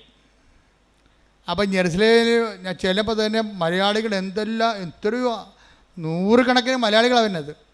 അപ്പം ഞാൻ അവരെല്ലാവരോടും ധ്യാനത്തിൻ്റെ സമയത്ത് പറഞ്ഞു, അതായത് നമ്മൾക്ക് സമയത്ത് ഇപ്പം നിങ്ങൾ തന്നെ ഇവിടെ ഇസ്രയേലിലുള്ളവർ നിങ്ങളിപ്പോൾ പെട്ടെന്ന് ചിന്തിക്കുകയാണ്, ഇവിടെ എനിക്ക് ഭർത്താവിനെ കൊണ്ടുവരാൻ പറ്റത്തില്ലല്ലോ, മക്കളുമായിട്ട് വന്ന് കുടുംബമായിട്ട് ജീവിക്കാൻ പറ്റത്തില്ലല്ലോ, ന്യൂസിലൻഡിൽ പോയാൽ പറ്റുമല്ലോ എന്ന് പറഞ്ഞ് നിങ്ങൾ കെട്ടിയെടുത്ത് ന്യൂസിലൻഡിലേക്ക് പോകാം. അപ്പം അങ്ങനെ ന്യൂസിലൻഡിലേക്ക് പോകാൻ കൊണ്ട് കൈപൊക്കാൻ പറഞ്ഞപ്പോൾ കുറേ എണ്ണം കൈപൊക്കി. ഞാൻ പറഞ്ഞു, രണ്ടാമതൊന്നും ചിന്തിക്കണേ, ഇവിടുന്ന് ചാടറാകുമ്പോൾ ഒന്ന് ചിന്തിക്കണം. എന്താ കാര്യം എന്ന് വെച്ച് കഴിഞ്ഞാൽ എല്ലായിടത്തും എല്ലാ നിയമങ്ങളും എപ്പോഴും മാറിക്കൊണ്ടിരിക്കും. അതെനിക്ക് ജെറുസലേമിൽ ചെന്നപ്പോൾ കർത്താവ് എനിക്കൊരു ഐഡിയ തന്ന്, നിയമം ഇങ്ങനെ ചാടാൻ കുറച്ച് നിപ്പുണ്ട്, നിയമങ്ങൾ മാറിയാൽ അവിടെയും ഇല്ല ഇവിടെയും ഇല്ലാത്ത രീതിയിൽ വരും. അതുകൊണ്ട് ഇപ്പം ഞാൻ പറഞ്ഞ് കൈവൊക്കെ അണ്ണന്മാരെല്ലാം പ്രാർത്ഥിക്കുക, കുറച്ച് പ്രാർത്ഥിച്ചിട്ട്. അപ്പോൾ എൻ്റെ കൂടെ ഒരു 10 ആ സമയത്ത് പള്ളിയല്ലായിരുന്നു, പൊതുവെ സാക്രിസ്റ്റി കുറച്ച് പേരെ ഉണ്ടായുള്ളൂ. ആ സമയത്ത് എൻ്റെ മനസ്സിൽ സംഭവം വന്നത് കാര്യം. അപ്പോഴേ ഇതോടുകൂടി ആൾക്കാർക്കൊരു വെളിവായി. എന്താ കാര്യം വെച്ച് കഴിഞ്ഞാൽ ഇങ്ങനെ ചിന്തിച്ച്, അതായത് ഒരു തെറ്റായ തീരുമാനം ഉണ്ടായാൽ മതി, പ്രൊട്ടക്ഷൻ ഇല്ലെങ്കിൽ പണി കിട്ടും. എന്ന് വെച്ച് കഴിഞ്ഞാൽ നിങ്ങൾ എപ്പോഴെങ്കിലും ദൈവത്തിന് കൊടുക്കേണ്ട മഹത്വം ദൈവത്തിന് കൊടുക്കാതെ സ്വന്തം ഗമയാണെന്ന് വിചാരിക്കുകയോ അല്ലെങ്കിൽ നിങ്ങളുടെ ബന്ധുക്കൾക്കോ പണത്തിനോ പാർട്ടിക്കോ പറമ്പിനോ പൊന്നിനോ ദൈവത്തിന് പകരം വെച്ചിട്ടുണ്ടെങ്കിൽ ഈ പാടിങ്ങനെ കിടക്കും. ഒറ്റടക്ക് പോകത്തില്ല ഈ സംഭവം. ഇത് എക്സിറ്റ് അടിച്ച് പോയിട്ടുണ്ടെങ്കിൽ ഏത് രാജ്യത്ത് പോലും നിങ്ങൾ എക്സിറ്റ് ആകും കമ്പ്യൂട്ടർ നോക്കുമ്പോൾ. അതുപോലെ നിങ്ങൾ ഒരിക്കൽ ദൈവത്തിന് പണി കൊടുത്തിട്ടുള്ളതാണ്. നിങ്ങളിപ്പോൾ അയ്യോ ഞാൻ സാക്ഷ്യം പറയത്തൊന്നുമില്ല, ഞാൻ ആൾക്കാർ കേൾക്കത്തില്ല, നാത്തൂരുണ്ടാകും, ഇവിടെ അയൽവാസികളുണ്ടാകും, അവർ നാട്ടിൽ പോയി എന്ത് പറയും എന്നെക്കുറിച്ച്, അപ്പം എനിക്ക് ഇങ്ങനെ പ്രശ്നം ഉണ്ടായെന്ന് അറിയത്തില്ലേ. അപ്പോൾ പ്രശ്നം ഉണ്ടായെന്ന് ആൾക്കാർ അറിയുകയും ചെയ്യരുത്, എന്നാൽ സൂത്രത്തെ അനുഗ്രഹം അടിച്ച് മാറ്റുകയും ചെയ്യണം എന്നാ പറഞ്ഞിരിക്കുന്ന സൂത്രക്കാരികളുണ്ട്. നിങ്ങളോടാണ് ഞാൻ പറയണത്, നിങ്ങൾ ഓടണത് വെയിൽ വരെയേ ഉള്ളൂ, ഓന്ത് പോലെ തിരിച്ചു വരും സാധനം. എന്താ കാര്യം? തിരിച്ച് വരുമ്പോൾ ആദ്യം ഉണ്ടായിരുന്ന മോന്തം ഉണ്ടാകത്തില്ല. കുറച്ച് അയലൊക്കെ നൂലിൻ്റെ പെസക ഉണ്ടെന്ന് പറയും ഞങ്ങളുടെ നാട്ടിലൊക്കെ. എന്താ പറ്റുന്നത് വെച്ച് കഴിഞ്ഞാൽ ഇയാൾ ഇനി രണ്ടാമത്തെ ടെസ്റ്റ്, ഡബിൾ ടെസ്റ്റ് വരും. നീ ഫേക്കാണെന്ന് മനസ്സിലാക്കിയ സ്ഥിതിക്ക് പിന്നെ 2 ടെസ്റ്റ് ആവും. ആൾക്കാർക്ക് എന്നാ പ്രശ്നം എന്നറിയാവോ? ആൾക്കാർ ഭയങ്കരമായിട്ട് ഉടമ്പടിയൊക്കെ എടുത്ത് കസറിക്കൊണ്ട് പ്രാർത്ഥിക്കും, എന്നാലും ഉള്ളിൽ വിശ്വസിക്കും. ഇതൊക്കെ എല്ലാവരും ഒക്കെ കുറച്ച് കഴിയുമ്പോൾ പറയേ, ഉടമ്പടി എടുത്തില്ലെങ്കിൽ എനിക്ക് കൊച്ചിനെ കിട്ടുമായിരുന്നു. ഇതൊക്കെ ദൈവത്തിന് അറിയാവേ. നീ മനസ്സിൽ വിചാരിക്കണത് തന്നെ. Take the bed up. 139 സങ്കീർത്തനം 1 മുതലുള്ള തിരുവചനങ്ങൾ. കർത്താവെ, അവിടുന്ന് എന്നെ പരിശോധിച്ചറിഞ്ഞിരിക്കുന്നു. പണിയായി. എങ്ങനെയുണ്ട് ഏറ്റു പറഞ്ഞേ? കർത്താവേ, അവിടുന്ന് എന്നെ പരിശോധിച്ച് അറിഞ്ഞിരിക്കുന്നു. ഞാൻ ഇരിക്കുന്നതും എഴുന്നേൽക്കുന്നതും അവിടുന്ന് അറിയുന്നു. എന്റെ വിചാരങ്ങൾ അവിടുന്ന് അകലെ നിന്ന് മനസ്സിലാക്കുന്നു. ക്യാമറ വെച്ചിരിക്കുകയാണ് ഇവിടെ. കണ്ടതില്ലേ? ക്യാമറ ഇപ്പോഴല്ല മനുഷ്യൻ കണ്ടുപിടിച്ചത്. ദൈവത്തിന് പണ്ടേ സംഭവമുണ്ട്. ഞാൻ നിന്റെ മൂമെൻറ്റ്സുകൾ അകലെ നിന്ന് വീക്ഷിച്ചുകൊണ്ടിരിക്കുകയാണെന്നാണ് പറഞ്ഞത്. അപ്പോൾ എന്ന് വെച്ച് കഴിഞ്ഞാൽ എൻ്റെ അർത്ഥം എന്ന് വെച്ച് കഴിഞ്ഞാൽ, നിങ്ങളെ പല ആൾക്കാരും ദൈവത്തെ വിശ്വസിക്കുന്നുണ്ടെങ്കിലും കുറച്ച് കഴിയുമ്പോൾ, നിങ്ങൾ ഒരു 5-6 മാസം കഴിയുമ്പോൾ നിങ്ങൾ സാക്ഷ്യം പറഞ്ഞാൽ പോലും നിങ്ങൾ പറയും, അതിപ്പോൾ അത് മറ്റു തരത്തിൽ നടക്കുമായിരുന്നു. ഇപ്പോൾ ഞാൻ ഉടമ്പടി എടുത്തില്ലെങ്കിൽ ചിട്ടി വീഴുമായിരുന്നു, ഞാൻ ഉടമ്പടി എടുത്തില്ലെങ്കിലും ആ സ്ഥലം വിറ്റ് പോകുമായിരുന്നു. എൻ്റെ പൊന്നു മകനെ ഇങ്ങനെ എങ്ങാനും വിചാരിച്ചാൽ അതിൻ്റെ അർത്ഥം എന്താണ്? നീ ഇത്രയും നാളെ കാട്ടിക്കൂട്ടിയതും എല്ലാം അണ്ടർ എസ്റ്റിമേറ്റ് ആയി സാധനം. ഇനി ഏത് കാലത്ത് നിനക്ക് ദൈവത്തിൻ്റെ അടുത്ത് വരാൻ പറ്റും? പല സമയത്ത് നീ ഞെളിഞ്ഞു നിന്ന് കർത്താവിൻ്റെ മുമ്പിൽ പറഞ്ഞതാണ്, ദൈവമാണ് എന്നെ സഹായിച്ചതെന്ന്. ഇതിൽ ആ പ്രാർത്ഥനയുടെ കെട്ടുവിട്ടപ്പോൾ നീ തനി നിറം കാണിക്കും. അതിപ്പോൾ അല്ലെങ്കിൽ ഞാൻ ജയിക്കുമായിരുന്നു, ഞാൻ കുറേ കഷ്ടപ്പെട്ടതല്ലേ. അതായത് ഒരിക്കലും നിങ്ങൾക്ക് പറ്റിക്കുന്ന അബദ്ധം എന്തറിയാവോ? സാക്ഷ്യം പറയുന്നവന് 10 മാർക്ക്. ഇനി ഈ സാക്ഷ്യം പ്രതിസാക്ഷ്യമാകും, കൗണ്ടർ വിറ്റ്നസിങ്ങും ആകും, അതിന് 20 മാർക്ക് നെഗറ്റീവാണ്. എന്താ കാര്യം? നിങ്ങളിപ്പോൾ മകള് ജയിച്ചു, IELTS ജയിച്ചു, അല്ലെങ്കിൽ അവൾ റാങ്ക്, അവൾക്ക് MBBS അഡ്മിഷനുള്ള റാങ്ക് ലിസ്റ്റിൽ കയറി. ഇപ്പം നിങ്ങൾ പറയും, ഞങ്ങൾ ഉടമ്പടി എടുത്തു, പത്രം കൊടുത്തു, പിന്നെ അവിടെ കൊണ്ട് ഉപ്പിട്ട് പ്രാർത്ഥിച്ചു, ദൈവം ഞങ്ങളെ സഹായിച്ചു എന്ന് പറയും. ഇപ്പം പറയും. ഒരു കൊല്ലം കഴിയുമ്പോൾ ഈ തള്ള തന്നെ നാക്കുകൊണ്ട് പറയും, അല്ലെങ്കിൽ ഞാൻ കുഞ്ഞുനാൾ മുതലേ അവളുടെ കൂടെ ഇരുന്ന് പഠിപ്പിച്ചതാണ് അവളെ. ഞങ്ങളൊരു കാറ്റക്കിസത്തിന് പോലും വിടാതെ തന്നെ പഠിപ്പിച്ചിരിക്കണത്. അത് അവൾക്കറിയാം. അതൊക്കെ തന്നെ അപ്പം തന്നെ കൗണ്ടായിപ്പോയി. പിന്നെ ഈ സാധനം ഇനി നാളെ പോയി ദൈവത്തിനെ മറന്ന് അമ്മയും മകളെ പഠിപ്പിച്ചിരിക്കണ കാരണം ഇവൾ ആരെങ്കിലും വിശ്വാസം നടക്കാത്തവനെ ലൈനടിച്ചിട്ട് അവസാനം വിശുദ്ധിയില്ലാത്ത വിശ്വാസമില്ലാത്ത കുഞ്ഞിനെ പ്രസവിക്കും. അതെന്താ? ഈ അമ്മ വരുത്തി വെച്ചിരിക്കുന്ന സംഭവമാണിതെല്ലാം. ദൈവത്തെ മറന്ന് മക്കളെ കാറ്റക്കിസത്തിന് പോലും വിടാതെ 1-ാം സ്ഥാനം പഠനത്തിന് കൊടുത്ത് ഉണ്ടാക്കലാണ് കാണിച്ചിരിക്കണത്. ഒന്നും ഉറങ്ങിയാൽ നേരം വിളിക്കത്തില്ല. ദൈവത്തിൻ്റെ മുമ്പിലാണ് നിങ്ങൾ കളിക്കണമെങ്കിൽ നിങ്ങളെപ്പോഴും വിചാരിക്കണം എന്താണ്? ദൈവം ഉണ്ടായിക്കൊള്ളാം, ദൈവത്തെ അങ്ങനെ ഉള്ളിൻ്റെ ഉള്ളിൽ വേറെ ഒരു ചിന്തയുണ്ട് ആൾക്കാർക്ക്. ഇത്രയും നാൾ ഞാൻ കണ്ട ആൾക്കാർക്കെല്ലാം അവർക്ക് ഒരു പ്രൈമറി ആയിട്ട് നമ്മളെയൊക്കെ ബോധ്യപ്പെടുത്താൻ വേണ്ടിയുള്ള ഒരു മനുഷ്യൻ, നമ്മളെയൊക്കെ ബോധ്യപ്പെടുത്താൻ വേണ്ടി വിശ്വാസത്തിൻ്റെ ഒരു കച്ച കെട്ടിയ ഒരു മനുഷ്യൻ, ഒരു വിശ്വാസത്തിന് മുഖം മൂടി അണിഞ്ഞൊരു മനുഷ്യൻ. യഥാർത്ഥ അത് ഈ മുഖം മൂടിയുള്ള കാരണം ദൈവം ഇവനിട്ട് പണിയോ എന്നുള്ള കാര്യത്തിൽ ഒരു ഡൗട്ടും ഇല്ല. വിശ്വാസത്തിൽ മുഖം മൂടി വെച്ചാൽ ഇന്നല്ലെങ്കിൽ നാളെ 10 കൊല്ലം കഴിഞ്ഞാൽ എൻ്റെ കുമ്പാരി നിന്നെ പണിതിരിക്കും. എന്താ കാര്യം എന്നറിയാമോ? ഞങ്ങളുടെ നാട്ടിലെ ഭാഷയാണ് ഈ കുമ്പാരി എന്നൊക്കെ ഉള്ളത്. തലതൊട്ടപ്പനാണ് ഈ കുമ്പാരി എന്ന് വിളിക്കുന്നത്. അത് വെച്ച് കഴിഞ്ഞാൽ നീ ഇന്ന് ദൈവത്തിന് കൊടുക്കേണ്ട മഹത്വം ഇപ്പം കൊടുത്തിട്ട് കുറച്ച് കഴിയുമ്പോൾ എടുത്ത് വകമാറ്റി ചെലവഴിച്ച് കഴിഞ്ഞാൽ നീ അടയാളപ്പെടുത്തും ദൈവത്തിൻ്റെ മുമ്പിലേ. എന്താ കാര്യം? പിന്നെ ആത്മവികാരങ്ങൾ വരും. ഈ സാക്ഷ്യം പറയാത്തവരോ സാക്ഷ്യത്തിൽ നിലനിൽക്കാത്തവരോ സാക്ഷ്യം പറഞ്ഞതിന് ശേഷം 6 മാസം കഴിയുമ്പോൾ പിന്നെ അത് അല്ലെങ്കിൽ നടക്കുമായിരുന്നു എന്ന് പറയുന്ന ആൾക്കാരില്ല. അവരാണ് ഏറ്റവും അപകടകാരികൾ.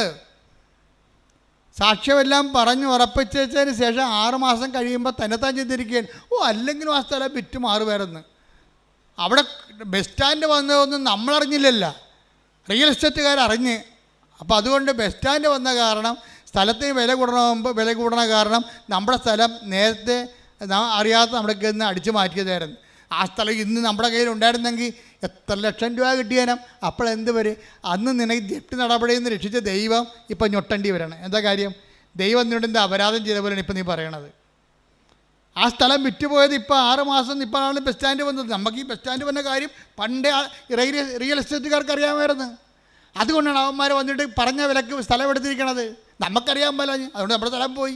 ഓക്കെ, ദൈവത്തിന് ഒരുക്കി കൊടുത്ത മഹത്വം ജപ്തി നടപടിയിൽ നിന്ന് ഒഴിവാക്കിയതിന് ഇപ്പം നീ ബസ് സ്റ്റാൻഡ് വന്ന് നീ കൊടുത്ത സ്ഥലത്ത് വില കൂടിയപ്പോൾ നീ മാറ്റി ചിന്തിക്കാൻ തുടങ്ങി. ഇതാണ് കൗണ്ടർ വിറ്റ്നസ്സിങ് എന്ന് പറയുന്നത്. ഇതൊക്കെ നിനക്കറിയാം. ഒരു ചിന്ത നിൻ്റെ ഉള്ളിൽ വരുന്നുമ്പോൾ തന്നെ അത് ഞാൻ അറിയുന്നു. എൻ്റെ ദൈവവേദന നിങ്ങൾ തീക്കട്ടയിൽ ഉറുമ്പരിക്കരുത്. എന്താ പ്രശ്നം വെച്ച് കഴിഞ്ഞാൽ ആദ്യമേ തന്നെ ഉടമ്പടി എടുക്കുമ്പോൾ തന്നെ ദൈവമായിട്ടൊരു ഉടമ്പടി ചെയ്യണം. എന്താ കാര്യം? ദൈവത്തിന് കൊടുക്കേണ്ട മഹത്വം പറഞ്ഞേ.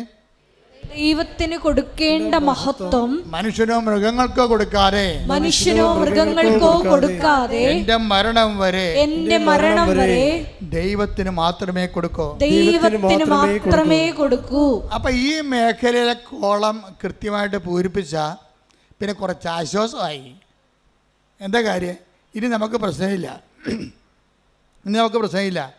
നമ്മൾ ദൈവമായിട്ട് വിശ്വസ്തത എന്നുള്ള വിഷയത്തിൻ്റെ ഭാഗമായിട്ട് വരുന്ന പഠനങ്ങളാണിത്. ഉടമ്പടി എടുത്തതിന് ശേഷം സാക്ഷ്യം പറഞ്ഞതിന് ശേഷം പിന്നെ 6 മാസം കഴിയുമ്പോൾ സാക്ഷ്യം മറിച്ച് ചിന്തിക്കുമ്പോൾ അവിശ്വസ്തതയാണ് അവിടെ വരണത്.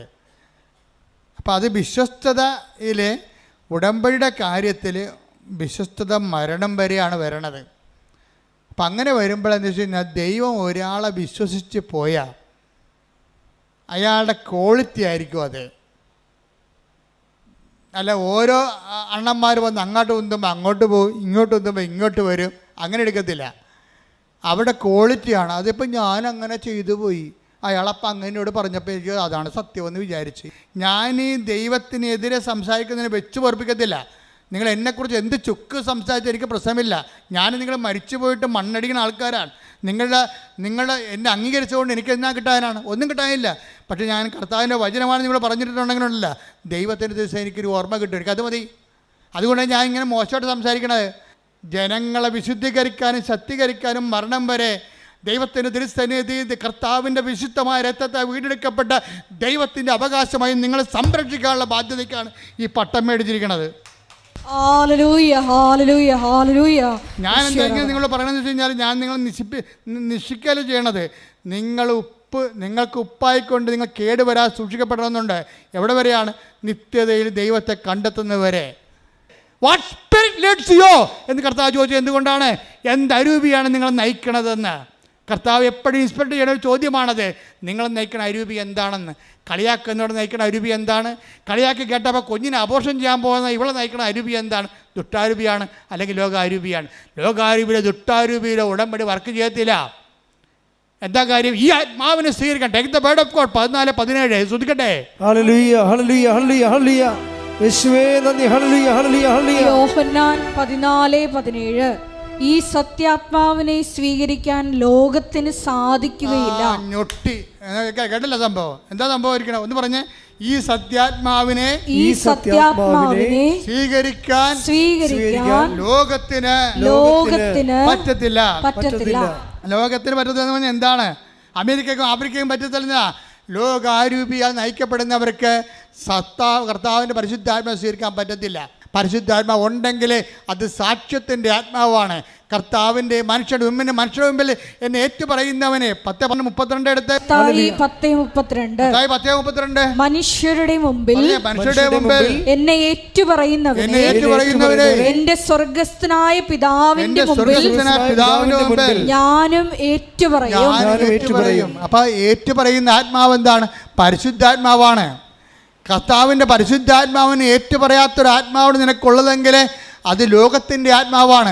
ലോകത്തിൻ്റെ ആത്മാവിൻ്റെ ആരാധ്യ പുരുഷൻ ആരാണ്? നീയോ അല്ലെങ്കിൽ നീ ആരാധിക്കുന്ന വ്യക്തികളോ സമൂഹമോ ആയിരിക്കാം. നിന്റെ കർത്താവായ ദൈവം ഞാനാകുന്നു, ഞാനല്ലാതെ മറ്റൊരു ദൈവം നിനക്ക് ഉണ്ടാവരുമെന്ന് പറയുമ്പോൾ ഈ മറ്റൊരു ദൈവത്തിൻ്റെ ഉള്ളിൽ ഈ മറ്റു മനുഷ്യരും സമൂഹം ഉണ്ടാകുന്നുണ്ട്, അതിൽ പാർട്ടി ഉണ്ടാകുന്നുണ്ട്, അതിൽ നിന്റെ സുഹൃത്തുക്കൾ ഉണ്ടാകുന്നുണ്ട്, നിൻ്റെ കൂട്ടുകാരുണ്ടായിരുന്നു. അവരെന്ത് വിചാരിക്കുന്നു, നാട്ടുകാരെന്ത് പറയുന്നു നീ പറയുന്നുണ്ടെങ്കിൽ എൻ്റെ ദൈവ പൈതലെ നീ ജീവിക്കുന്നത് ലോകാരൂപിയാലാണ്. ലോകാരൂപിയെ നയിക്കപ്പെടുന്നവർക്ക് ദൈവത്തിൻ്റെ ആത്മാവിനെ സ്വീകരിക്കാൻ സാധ്യമല്ലെന്നാണ് 14-17 പറയുന്നുണ്ടെങ്കിൽ ആരാണ് ദൈവത്തിൻ്റെ ആത്മാവ് നയിക്കപ്പെടുന്നത്? അത് റോമ 8:14 എടുത്ത് ശ്രദ്ധിക്കട്ടെ. ഹല്ലേലൂയ, ഹല്ലേലൂയ, ഹല്ലേലൂയ, ഹല്ലേലൂയ. യേശുവേ നന്ദി. ഹല്ലേലൂയ, ഹല്ലേലൂയ, ഹല്ലേലൂയ. റോമ 8:14 ദൈവാത്മാവിനാൽ ദൈവാത്മാവിനാൽ നയിക്കപ്പെടുന്നവരെല്ലാം ദൈവത്തിന്റെ പുത്രന്മാരാണ്. ഒന്നിന് പറയുക, ദൈവാത്മാവിനാൽ നയിക്കപ്പെടുന്നവരെല്ലാം ദൈവത്തിന്റെ പുത്രന്മാരാണ്. എൻ്റെ ദൈവ പൈതലെ, ദൈവ പൈതലിനുള്ളത് അധികാരമാണ്, ദൈവ പൈതലിനുള്ളത് ശക്തിയാണ്. ശക്തിയും അധികാരം ലഭിക്കുമ്പോഴാണ് ഇങ്ങനെയുള്ള തിന്മകളുടെ മേൽ നമുക്ക് ആധിപത്യം ഉണ്ടാകാൻ പറ്റുന്നത്. അപ്പം നമ്മുടെ ഉടമ്പടിയിലെ ആത്യന്തികമായ ലക്ഷ്യമെന്താണ്? ദൈവാത്മാവ് നയിക്കപ്പെടുക, ദൈവത്തിൻ്റെ മക്കളാകുക, ദൈവത്തിൻ്റെ മക്കളായിക്കൊണ്ട് ദൈവമക്കളുടെ അധികാരം നേടുക, കഴിവ് നേടുക. അതല്ലേ യോഹന്നാൻ 1:12 എടുത്ത് ശ്രദ്ധിക്കട്ടെ. ഹല്ലേലൂയ, ഹല്ലേലൂയ, ഹല്ലേലൂയ, ഹല്ലേലൂയ, ഹല്ലേലൂയ. യേശുവേ നന്ദി. ഹല്ലേലൂയ, ഹല്ലേലൂയ, ഹല്ലേലൂയ. യോഹന്നാൻ 1:12 തന്നെ സ്വീകരിച്ചവർക്കെല്ലാം തന്റെ നാമത്തിൽ വിശ്വസിക്കുന്നവർക്കെല്ലാം ദൈവമക്കളാകാൻ അവൻ കഴിവ് നൽകി. ആ വചനം യോഹന്നാൻ 1:12 എന്താ പറയണത്? തന്നെ സ്വീകരിച്ചവർക്കെല്ലാം, പറഞ്ഞേ, തന്നെ സ്വീകരിച്ചവർക്കെല്ലാം തന്റെ നാമത്തില് വിശ്വസിക്കുന്നവർക്കെല്ലാം തന്റെ നാമത്തില് വിശ്വസിക്കുന്നവർക്കെല്ലാം തന്റെ നാമത്തില് വിശ്വസിക്കുന്നവർക്കെല്ലാം ദൈവമക്കളാകാനുള്ള കഴിവ് നൽകി. കൈയടിക്കട്ടെ, ശ്രദ്ധിക്കട്ടെ. ഹല്ലേലൂയ, ഹല്ലേലൂയ, ഹല്ലേലൂയ, ഹല്ലേലൂയ. യേശുവേ ഹല്ലേലൂയ, ഹല്ലേലൂയ, ഹല്ലേലൂയ, ഹല്ലേലൂയ, ഹല്ലേലൂയ, ഹല്ലേലൂയ, ഹല്ലേലൂയ.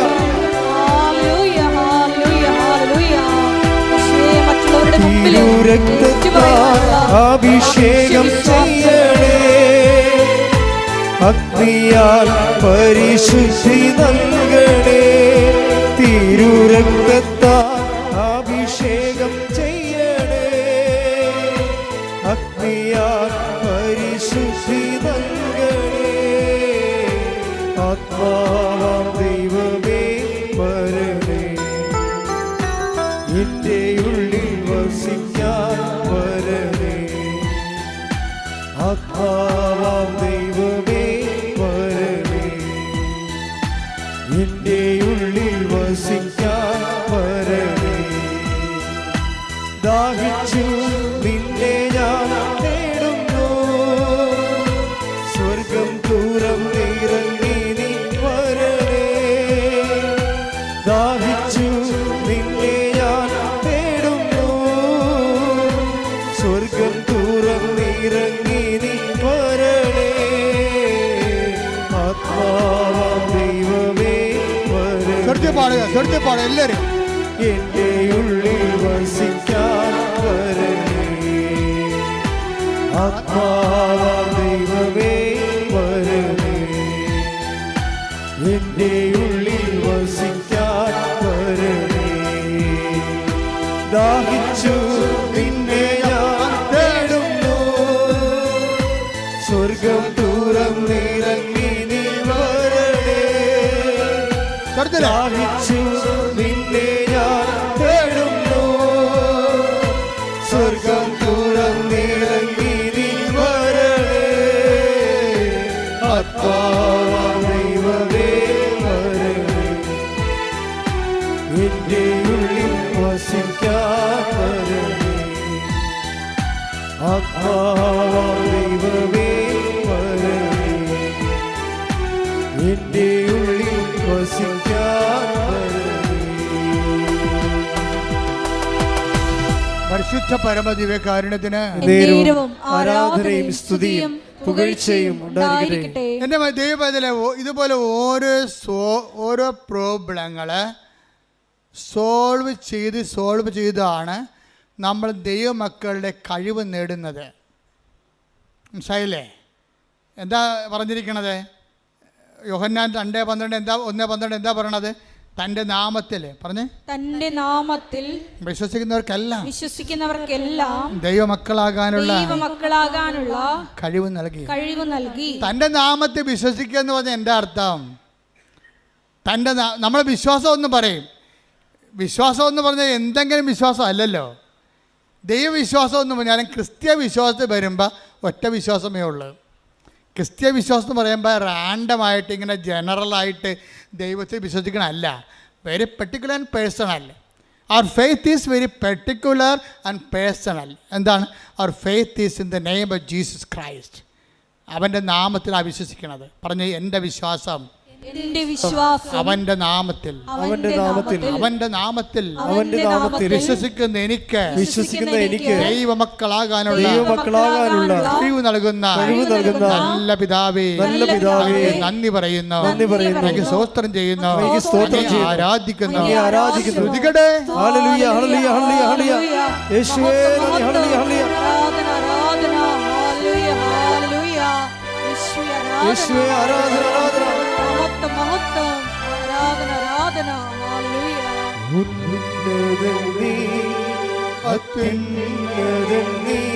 നിന്നെ പോലൊരു ദൈവമില്ല. ഉന്നതൻ നീ, അത്യുന്നതൻ നീ, നിന്നെ പോലൊരു ദൈവമില്ല. അത്ഭുതവാ അതിശയവാ നീ മാത്രമേ ദൈവമെന്നും.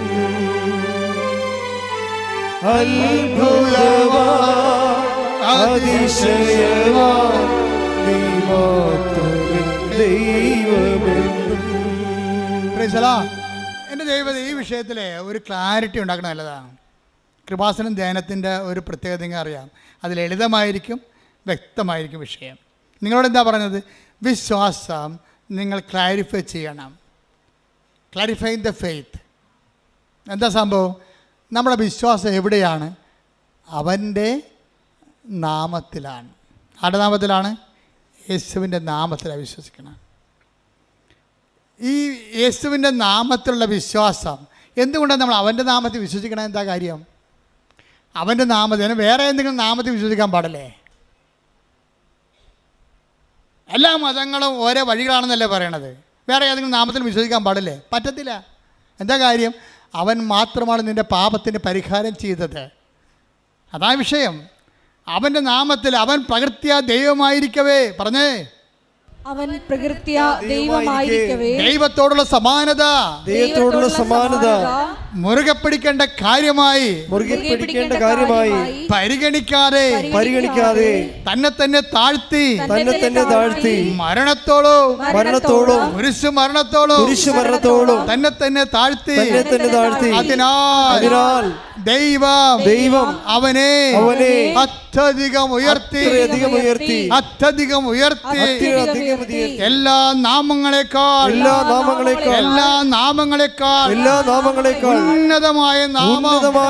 ഉന്നതമായ നാമം കൈയെടുക്കട്ടെ. യേശുവേ നന്ദി. ഹല്ലേലൂയ ഹല്ലേലൂയ ഹല്ലേലൂയ ഹല്ലേലൂയ. യേശുനാമം അതിശയനാമം, ഏഴേരിക്കുംബനാമം. ശ്രീയേശുനാമം അതിശയനാമം, ഏഴേരിക്കുംബനാമം. എല്ലാ നാമത്തിലും മേലായ നാമം, ഭക്തജനം പാട്ടും നാമം. എല്ലാ നാമത്തിലും മേലായ നാമം, ഭക്തജനം പാട്ടും നാമം. എല്ലാ മുഴങ്ങാലും മടങ്ങിടും തിരുവും വല്ലഭത്വമുള്ള നാമം. എല്ലാ മുഴങ്ങാലും മടങ്ങിടും തിരുവും വല്ലഭത്വമുള്ള നാമം. ശ്രീയേശുനാമം അതിശയനാമം, ഏഴേരിക്കുംബനാമം. ശ്രീയേശുനാമം അതിശയനാമം, ഏഴേരിക്കുംബനാമം. പരിശുദ്ധ പരമ ദിവ്യകാരുണ്യത്തിന് എന്നേരവും ആരാധനയും സ്തുതിയും പുകഴ്ചയും ഉണ്ടായിരിക്കട്ടെ. അതാണ് പൗലോസ് പറയണത്, ഞാൻ ആശ്രയം വച്ചിരിക്കുന്നത് ആരിലാണെന്ന് എനിക്കറിയാം. എന്താണ്? എല്ലാ നാമങ്ങളെക്കാൾ ഉന്നതമായ നാമത്തിലാണ്.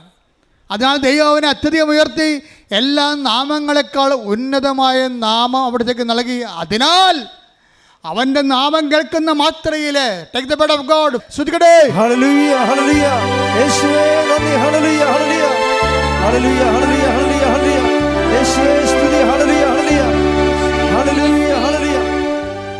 2:9-10 ആകയാൽ ദൈവം അവനെ അത്യധികം ഉയർത്തി. പറഞ്ഞേ, ആകയാൽ ദൈവം അവനെ അത്യധികം ഉയർത്തി. ആകയാൽ ദൈവം അവനെ അത്യധികം ഉയർത്തി. എല്ലാ നാമങ്ങൾക്കും ഉപരിയായ നാമം നൽകുകയും ചെയ്തു. ഇത് യേശുവിന്റെ നാമത്തിനു മുമ്പിൽ സ്വർഗത്തിലും ഭൂമിയിലും പാതാളത്തിലുമുള്ള സകലരും മുട്ടുകൾ മടക്കുന്നതിനും യേശു ക്രിസ്തു കർത്താവാണെന്ന് പിതാവായ ദൈവത്തിന്റെ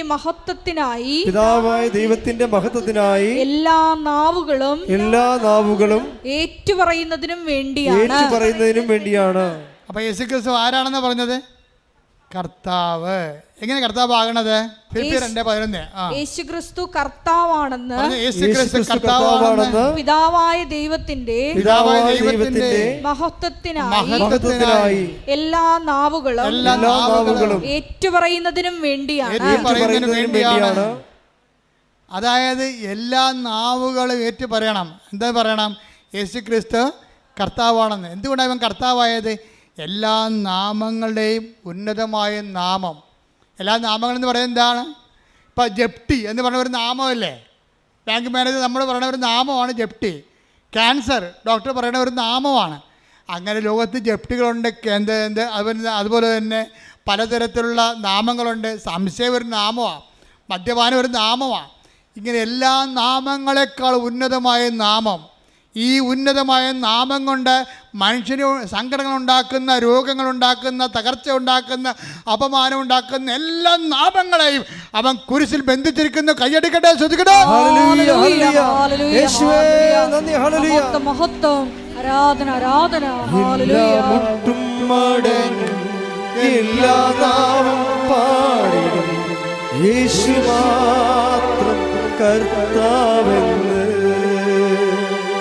എല്ലാ മുട്ടും മടങ്ങും എല്ലാ നാവും പാടും യേശു കർത്താവെന്ന്. അപ്പം നിങ്ങൾക്കൊരു സങ്കടം ഉണ്ടാകുമ്പോൾ, നിങ്ങൾക്ക് രോഗം ഉണ്ടാകുമ്പോൾ നിങ്ങൾ എന്താ പറയണത്? യേശുവേ, യേശുവേ, എൻ്റെ കർത്താവേ, എൻ്റെ ദൈവമേ. ഏറ്റവും ശക്തമായ ഒരു സുഹൃദൈവമാണ്. എന്താണ്? എൻ്റെ കർത്താവേ, യേശുവേ, എൻ്റെ ദൈവമേ. എൻ്റെ കർത്താവേ, യേശുവേ, എൻ്റെ ദൈവമേ എന്ന് വെച്ചതിൻ്റെ അർത്ഥം എന്താണ്? ഈ നാമത്തിൻ്റെ അപ്പുറത്ത് വേറെ ഒരു നാമവുമില്ലെന്ന് ഞാൻ പ്രഖ്യാപിക്കുന്നു. അനുഭവത്തിൽ ഈ അനുഭവങ്ങൾ തരണം എന്തിനാ? നിങ്ങളെ ഉയർത്താൻ വേണ്ടിയാണ്, അല്ല താഴ്ത്താൻ വേണ്ടിയല്ല. ഈ അനുഭവങ്ങളുടെ മെക്കാനിസം പഠിക്കണം. ഓരോ അനുഭവങ്ങളും തരണം എന്തിനാണ്? നിങ്ങളെ ഉയർത്താൻ വേണ്ടിയാണ്. പല ആൾക്കാരും അനുഭവം കൊണ്ട് താഴ്ന്നു പോവുകയാണ്. അതെന്താ കാര്യം? യേശു ക്രിസ്തുവിനെ സ്വീകരിച്ചില്ലെങ്കിൽ അനുഭവങ്ങൾ കൊണ്ട് താഴ്ന്നു പോകാൻ സാധ്യതയുണ്ട്.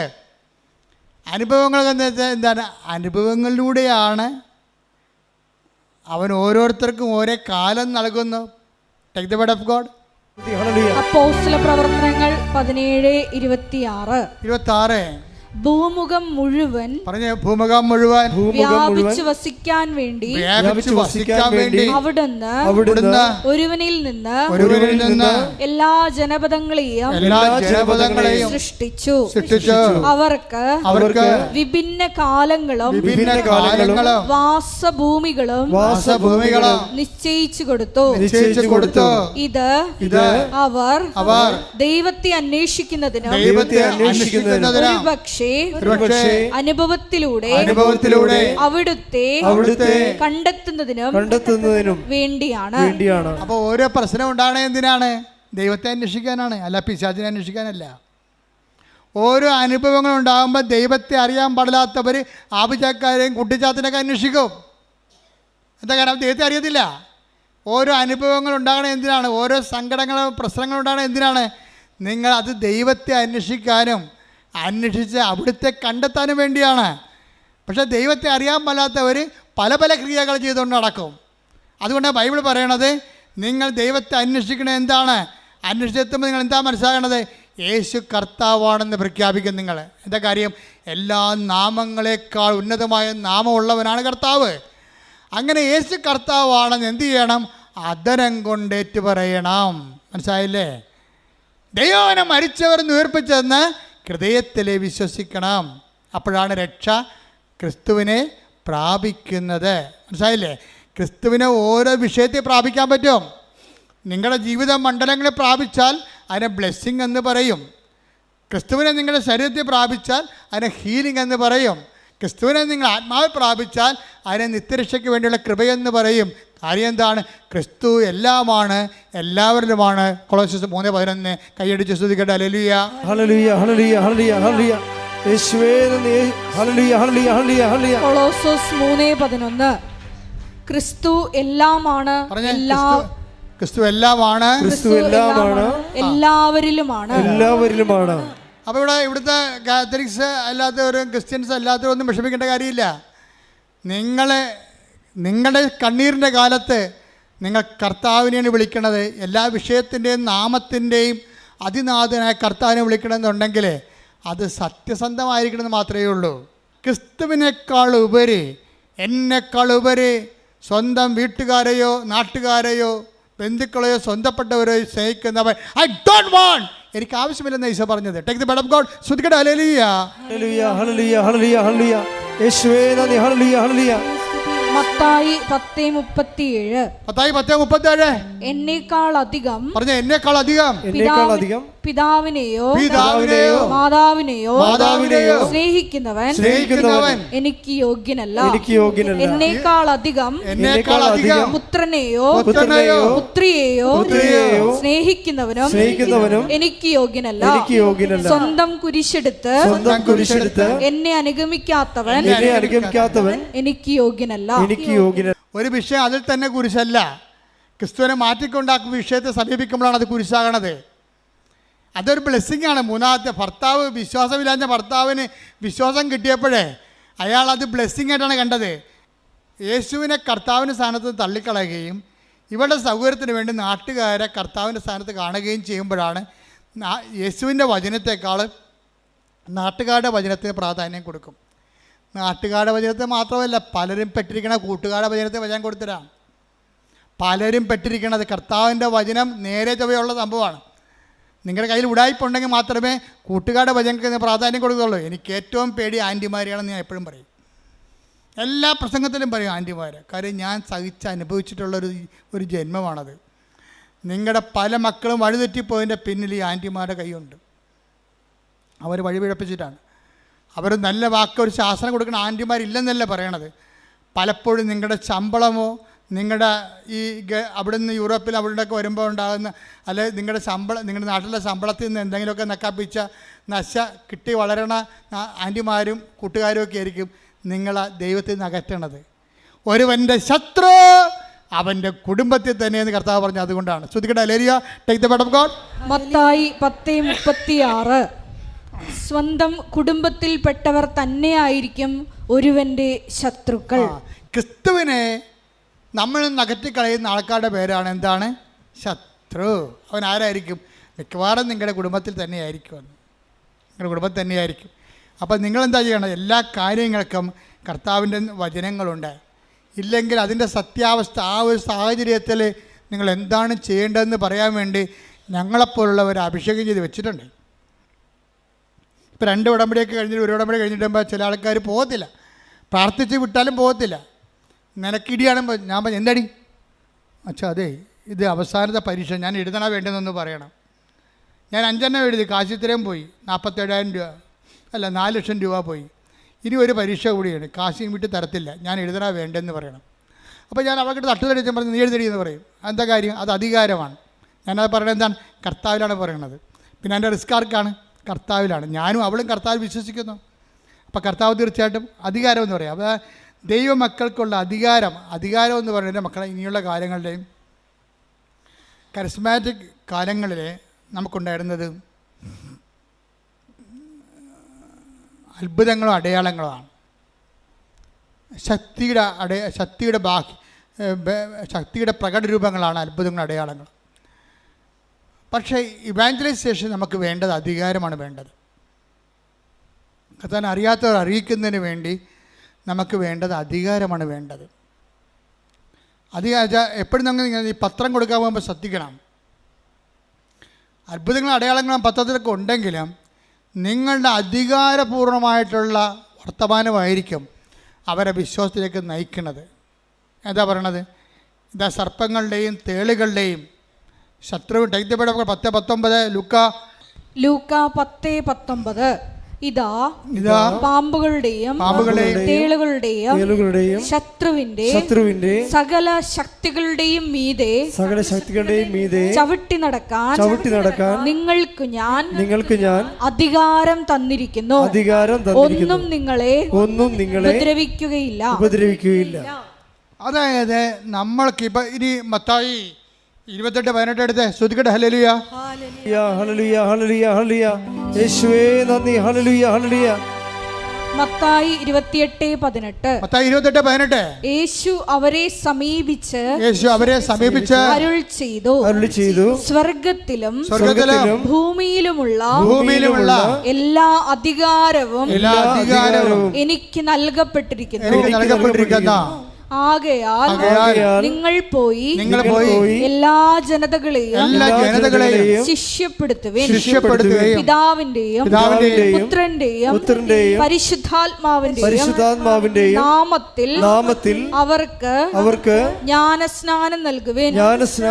ഞാൻ നിങ്ങളോട് കൽപ്പിച്ചവയെല്ലാം അനുസരിക്കാൻ അവരെ പഠിപ്പിക്കുവിൻ. യുഗാന്തം വരെ എന്നും ഞാൻ നിങ്ങളോട് കൂടെ ഉണ്ടായിരിക്കും. സംഭവം മനസ്സിലായില്ലേ നിങ്ങൾക്ക്? ഈ സുവിശേഷം കൈമാറ്റത്തിന് വേണ്ടത് അധികാരമാണ്, ശക്തിയല്ല. ശക്തിയും അടയാളം മാത്രമല്ല, അധികാരം വേണം. അധികാരം വേണമെന്നുണ്ടെങ്കിൽ അധികാരത്തിന് എപ്പോഴും നമുക്കറിയാം അധികാരം എങ്ങനെ ഉണ്ടാകണം. സഭയിൽ അധികാരം ഉണ്ടാകാൻ ഒത്തിരി മാർഗങ്ങളുണ്ട്. അധികാരം ഉണ്ടാകാൻ ഒത്തിരി മാർഗങ്ങൾ നമുക്കുണ്ട്. അത് ഒരു അധികാരം ലോ സ്റ്റാറ്റസിങ് ആണ്. ഉടമ്പടിയിലെ ഏറ്റവും ഘടകമാണ് ലോ സ്റ്റാറ്റസിങ്. എന്നുവെച്ചാൽ അതിനാൽ അത്യധികം അവനെ ഉയർത്തി എല്ലാ നാമങ്ങൾക്ക് ഉന്നതമായ നാമം അവിടത്തേക്ക് നൽകി. അവന് നാമം കേൾക്കുമ്പോഴേ താഴെ പാതാളത്തിന് ഭൂസ്വർഗങ്ങളുമുള്ള എല്ലാ ജീവജാലങ്ങളും മുഴങ്കാൽ മടക്കേണ്ടിയിരിക്കുന്നു. അധികാരത്തിന് ശക്തി അതാണ്. അധികാരമെന്ന് പറയുമ്പോൾ അധികാരമുള്ളവർക്ക് മാത്രമേ സുവിശേഷ വേല ചെയ്യാൻ പറ്റത്തുള്ളൂ. അതുകൊണ്ട് നിങ്ങൾ പത്രം കൊടുക്കുന്നവർ കർത്താവെ സുവിശേഷ ചൈതന്യത്തിൻ്റെ അധികാരം തരാൻ പ്രാർത്ഥിക്കണം. കാരണം നിങ്ങൾ പോകാതെ തേളുകളുടെയും പാമ്പുകളുടെയും ശത്രുവിൻ്റെ സകല ശക്തികളുടെ നേർക്കാണ് പോണത്. നിങ്ങൾ പറയും അച്ഛന് കാശുണ്ടാക്കാനാണത്. നിങ്ങൾക്ക് എന്ത് കാര്യം? നിങ്ങൾക്ക് വിദ്യാഭ്യാസമില്ലേ? നിങ്ങൾക്ക് എന്താ പത്രം നടക്കേണ്ട കാര്യമുണ്ട്? എല്ലാ ശത്രുക്കളുടെയും തേളുകളുടെയും ശത്രുവിൻ്റെ പിശാചിൻ്റെ എല്ലാ ശക്തികളടുത്തേക്കാണ് നിങ്ങൾ പോണത്. ആ ശക്തിയെ അതിജീവിക്കുന്ന അധികാരം തന്നാൽ നിങ്ങളെ വിടുന്നത്. അതുകൊണ്ട് തന്നെ നിങ്ങൾ 10:19 പറഞ്ഞുകൊണ്ടിരിക്കണം എന്ന് പറഞ്ഞ ഇതാ ശത്രുവിൻ്റെ ലൂക്ക 10:19 പറഞ്ഞ ഇതാ ശത്രുവിൻ്റെ സകല ശക്തികളുടെ മേൽ ചവിട്ടി നടക്കാൻ അധികാരം തന്ന എന്റെ കർത്താവേ, എന്റെ നാമത്തെ പ്രഘോഷിക്കുന്നതിനായി എന്നെ ശക്തീകരിക്കണമേ.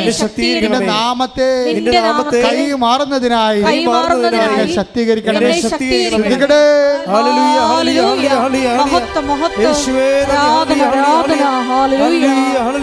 നിന്റെ നാമത്തെ ശേഷ പോരാളികളാക്കപ്പെടണമേ. മഹത്വം മഹത്വം ആരാധന ആരാധന. ഞങ്ങൾക്കല്ല കർത്താവേ, ഞങ്ങൾക്കല്ല കർത്താവേ, മഹത്വം മഹത്വം യേശുവിനെ. ഞങ്ങൾക്കല്ല കർത്താവേ, ഞങ്ങൾക്കല്ല കർത്താവേ, മഹത്വം മഹത്വം യേശുവിനെ. കളിമൺ പാത്രങ്ങൾ ഞങ്ങൾ അയോഗ്യദാസരാം ഞങ്ങൾ, കളിമൺ പാത്രങ്ങൾ ഞങ്ങൾ, അയോഗ്യദാസരാം ഞങ്ങൾ, ബലഹീനരാകും ഞങ്ങളെ ഉയർത്തിയ യേശുവിനാണെന്ന് മഹത്വം. ബലഹീനരാകും ഞങ്ങളെ ഉയർത്തിയ യേശുവിനാണെന്ന് മഹത്വം. മഹത്വം മഹത്വം യേശുവിനെ, മഹത്വം മഹത്വം യേശുവിനെ. അത് ഉടമ്പടിയിലാണ് മത്തായിയുടെ സുവിശേഷം അവസാനിക്കണത്. മത്തായിയുടെ സുവിശേഷം 18 എടുത്ത് 28-18 അങ്ങോട്ട് വായിച്ചു തന്നൂടി. അവരെ സമീപിച്ച് അരുളി ചെയ്തു, സ്വർഗത്തിലും ഭൂമിയിലുമുള്ള എല്ലാ അധികാരവും എനിക്ക് നൽകപ്പെട്ടിരിക്കുന്നു. അടുത്ത വാചനം, ആകയാൽ നിങ്ങൾ പോയി എല്ലാ ജനതകളെയും ശിഷ്യപ്പെടുത്തുവിൻ, പിതാവിന്റെയും പുത്രന്റെയും പരിശുദ്ധാത്മാവിന്റെയും നാമത്തിൽ അവർക്ക് ജ്ഞാനസ്നാനം നൽകുവിൻ. ഞാൻ നിങ്ങളോട് കൽപ്പിച്ചവയെല്ലാം അനുസരിക്കാൻ അവരെ പഠിപ്പിക്കുവിൻ.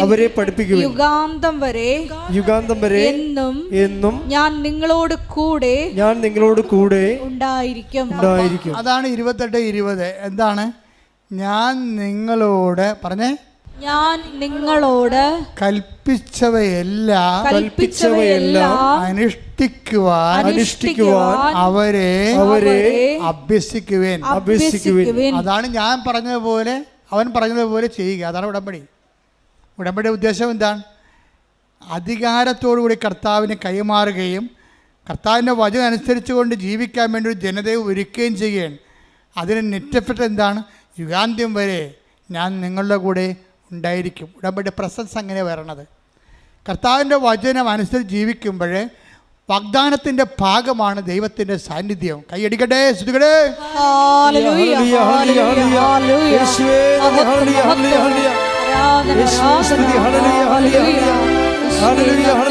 hallelujah. Aradhana, hallelujah. Aradhana, Aradhana, Aradhana, Angike Aradhana, Aradhana, Aradhana, Aradhana, Angike Aradhana. പരിശുദ്ധ പരമദിവ്യകാരുണ്യത്തിന് ആരാധനയും സ്തുതിയും പുകഴ്ചയും ഉണ്ടായിരിക്കട്ടെ. പരിശുദ്ധ പരമദിവ്യകാരുണ്യത്തിന് ആരാധനയും സ്തുതിയും പുകഴ്ചയും ഉണ്ടായിരിക്കട്ടെ.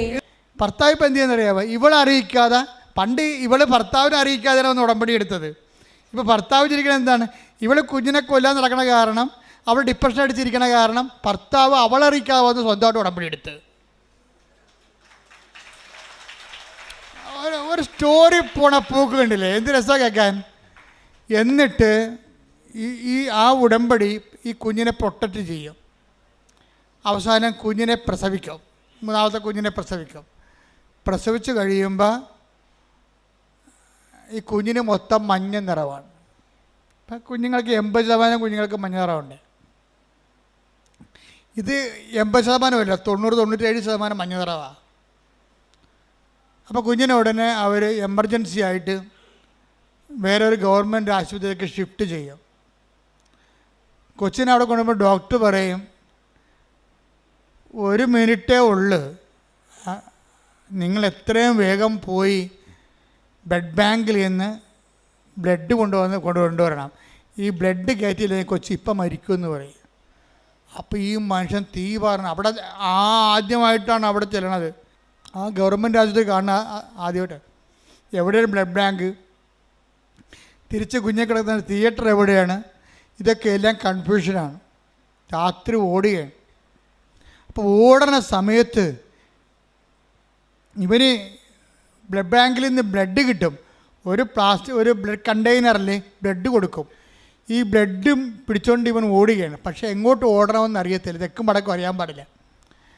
അവിടെ ചെന്ന് ഒരു സെക്യൂരിറ്റി ചോദിക്കുന്നത് ഈ ബ്ലഡ് എവിടെ കൊടുക്കേണ്ടതെന്ന് പറയുമ്പോൾ ബ്ലഡ് കൊടുക്കും. ഉടനെ ബ്ലഡ് കൊടുക്കുമ്പോൾ ഇവൻ്റെ ചിറ്റ തങ്കച്ചിറ്റ എന്നാണ് അവൻ പറയണത്. തങ്കച്ചിറ്റ ഇരുട്ടത്ത് കൂടി വന്നു വെച്ചും കൊന്ത കൊണ്ടുവന്ന് ഈ ബ്ലഡേ വെക്കും. കർത്താവേ ഈ രക്തം നിൻ്റെ രക്തമായി മാറട്ടെ. ഈ കാലത്ത് ആൾക്കാരുടെ വിശ്വാസം എന്ന് പറഞ്ഞാൽ എന്നാ വിശ്വാസമാണ്. തങ്കച്ചിറ്റ തടഞ്ഞെടുത്തിട്ട് പറയണേ, കർത്താവേ ഈ രക്തം നിൻ്റെ രക്തം, അവളുടെ പ്രാർത്ഥിക്കുന്ന കൊന്ത എടുത്ത് തിമ്മ വെച്ചിട്ട് രക്തത്തിൽ, കർത്താവേ ഈ രക്തം നിൻ്റെ രക്തമായി മാറട്ടെ. ഒറ്റ വാക്ക്. പിന്നെ ഇവൻ ഓടണം മുഴുവനും, കർത്താവേ നിൻ്റെ രക്തമാക്കണമേ. ഇത് കുഞ്ഞിൻ്റെ ശരീരത്തിൽ കയറുമ്പോൾ തന്നെ നിൻ്റെ രക്തമായിട്ട് കയറണമേ എന്നാണ്. അവൻ ഒരു കണക്കിന് സ്ഥലത്ത്, സെക്യൂരിറ്റി പറഞ്ഞ സ്ഥലത്ത് ചെന്ന് ചാടി ബ്ലഡ് കൊടുത്ത് ബ്ലഡ് കൊച്ചിന് കയറി. അതുപോലെ തന്നെ കൊച്ച് രക്ഷപ്പെട്ട്.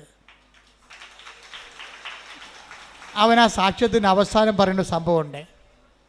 എല്ലാം ശാസ്ത്രമാകാം, പക്ഷേ ശാസ്ത്രമല്ലാത്ത കാര്യങ്ങളുണ്ട്. എന്താ കാര്യം? ഈ 1 മിനിറ്റിനുള്ളിൽ ഈ രക്തം എനിക്ക് കിട്ടിയിട്ട് ഞാൻ ഈ രക്തവും കൂടെ കുഞ്ഞിൻ്റെ അടുത്ത് എത്തിയതിൽ ശാസ്ത്രമില്ല, അവിടെ ദൈവം മാത്രമേ ഉള്ളെന്ന്. അത് എനിക്ക് ഭയങ്കര ഞെട്ടിപ്പോയി. അവൻ എന്ത് കറക്റ്റായിട്ടാണ് അനലൈസ് ചെയ്യണത്. 1 മിനിറ്റ് മാത്രമേ ഉള്ളെന്ന് പറഞ്ഞ സ്ഥലത്ത് ഈ രക്തം എടുത്തുകൊണ്ട് ആ 1 മിനിറ്റാണോ 2 മിനിറ്റാണോ 3 മിനിറ്റ് ആക്കേണ്ടത് ദൈവമാണ്. അവിടെ ശാസ്ത്രത്തിലൊന്നും ചെയ്യാനില്ല. ഇവിടെ കൊണ്ടുവന്ന് ഞാൻ കൊടുക്കും. ആ രക്തകത്ത് കയറുന്നവരെ ആ പറഞ്ഞ സമയത്ത് അവിടെ എത്തിക്കുന്നതിൽ ശാസ്ത്രമില്ല. അവിടെ എന്താണ്? വിശ്വാസം മാത്രമേ ഉള്ളൂ. അത് തങ്കച്ചെറ്റിയുടെ വിശ്വാസമാണ്. കർത്താവ് ഈ രക്തത്തെ നിൻ്റെ രക്തമായി മാറ്റണമേ എന്നുള്ളത്. അത് കയറുമ്പോഴാണ് കുഞ്ഞിൻ്റെ മഞ്ഞ നിറത്തിലിരുന്ന ശരീരം മുഴുവൻ ചുവന്നുകൊണ്ട് വരും. എന്താ കാര്യം? കർത്താവ് അതിനെ ആശീർവദിച്ചു, കുഞ്ഞിൻ്റെ ജീവനെ തിരിച്ചെടുക്കുകയാണ്.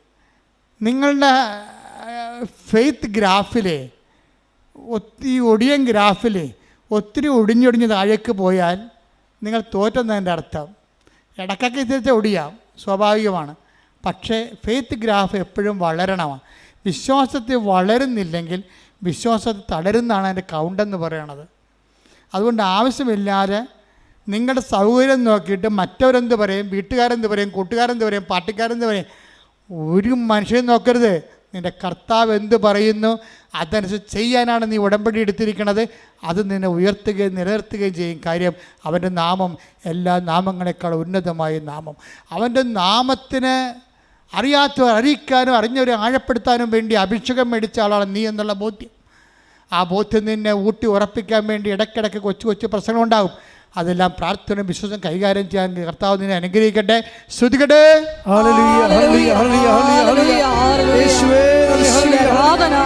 ജീവിതത്തിലെ എല്ലാ പ്രതിസന്ധി ഘട്ടങ്ങളിലും നീയാണ് കർത്താവെന്ന് ഉറക്കെ പ്രഖ്യാപിക്കുവാൻ ഈ ആരാധനയിലൂടെ ഞങ്ങളെ തിരഞ്ഞെടുത്ത് അഭിഷേകം ചെയ്യണമേ.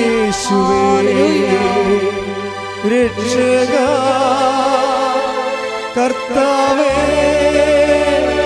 നാഥനേ യേശുവേ രക്ഷക കർത്താവേ നാഥനേ. രോഗസൗഖ്യ പ്രാർത്ഥനയുടെ സമയമാണ്.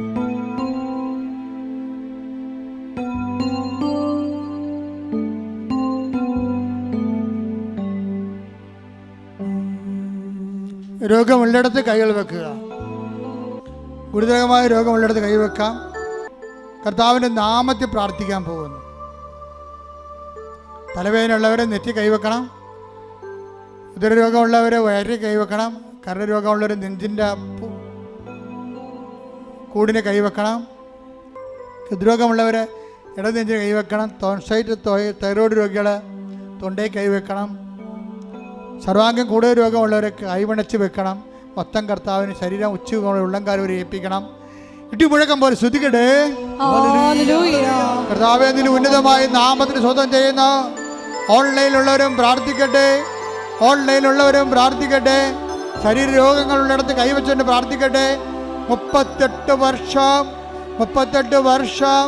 അർപ്പിച്ച കുർബാനയുടെ യോഗ്യതയാൽ കൃപാസന അൾത്താരെ സമയ ഘടികാരം നെഞ്ചിൽ ചാർത്ത് ജീവനോടെ പ്രത്യക്ഷപ്പെട്ട പരിശുദ്ധ അമ്മയുടെ മാധ്യസ്ഥത്തിലെ യേശുവിൻ്റെ നാമത്തിലെ യേശു കർത്താവിൻ്റെ നാമത്തിലെ മാരക രോഗങ്ങള്, തീരാവേദികള്, ജീവിത ദുരിതങ്ങള്, ജീവിത തടസ്സങ്ങള്, ജോലിയില്ലാത്ത അവസ്ഥകള്, വിസ കിട്ടാത്ത അവസ്ഥകള്, സാമ്പത്തിക തകർച്ചകള്, വീടില്ലാത്ത അവസ്ഥകള്, സ്ഥലമില്ലാത്ത അവസ്ഥകള്, സമാധാനമില്ലാത്ത അവസ്ഥകള്, അകന്നുപോയ ഭാര്യ ഭർത്താക്കന്മാര്, മക്കളില്ലാത്തവര്, സാമ്പത്തിക തകർച്ച വന്നുപോയവര്, കടത്തിലായിപ്പോയവര്, ജപ്തിയായിപ്പോയവര്, മാരക രോഗികള്, ജീവിതത്തിന്റെ സർവമണ്ഡലങ്ങള് യേശുവിന്റെ നാമത്തിൽ സൗഖ്യം പ്രാപിക്കട്ടെ, വിടുതൽ പ്രാപിക്കട്ടെ. ഹല്ലേലൂയ, ഹല്ലേലൂയ, ഹല്ലേലൂയ. മഹത്വം, മഹത്വം, ആരാധന, ആരാധന. ഹല്ലേലൂയ. യേശുവേ നന്ദി, യേശുവേ ആരാധന. എന്നിൽ നിറയണമേ, വരേണമേ, സൗഖ്യം നൽകണമേ, നാഥാ വരേണമേ, എന്നിൽ നിറയണമേ, നാഥാ വരേണമേ, സൗഖ്യം നൽകണമേ. കൂട്ടായി നിൽക്കുക, മൗനമായി പ്രാർത്ഥിക്കുക. നിങ്ങളുടെ സ്വകാര്യ സങ്കടങ്ങൾ ഏറ്റവും ഫലപ്രദമായ സമയത്ത് പ്രാർത്ഥിക്കാൻ പറ്റിയ സമയം. നിങ്ങളുടെ സ്വകാര്യ വിഷമതകളെ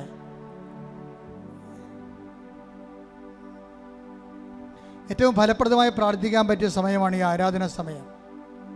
അമ്മയുടെ മധ്യസ്ഥതയിൽ നിങ്ങളുടെ സങ്കടങ്ങളെ, രോഗങ്ങളെ, തടസ്സങ്ങളെ പരിശുദ്ധ അമ്മയ്ക്ക് ഏൽപ്പിക്കുക, ഡേറ്റിട്ട് ഏൽപ്പിക്കുക.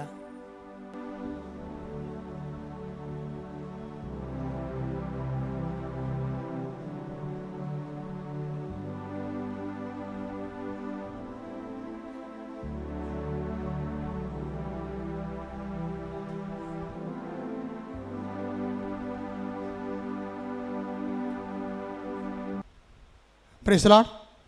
മുട്ടേ നിൽക്കുക.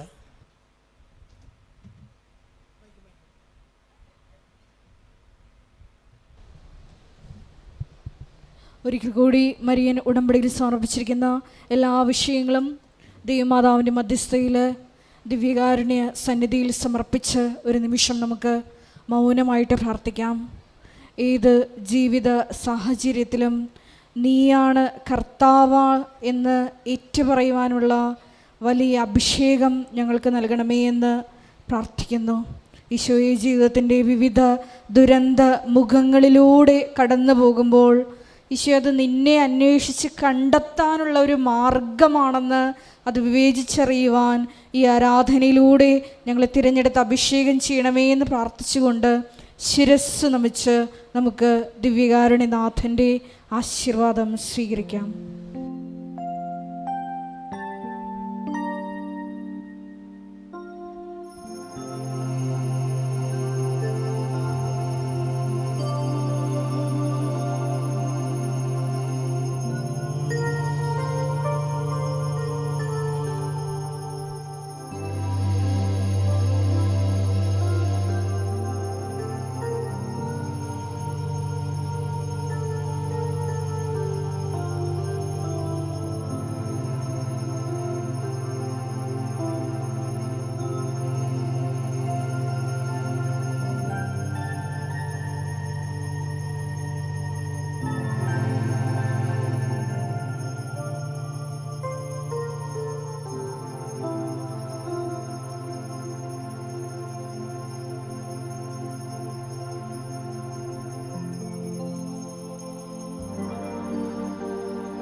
പരിശുദ്ധ പരമമാ ദിവ്യകാരുണ്യമേ,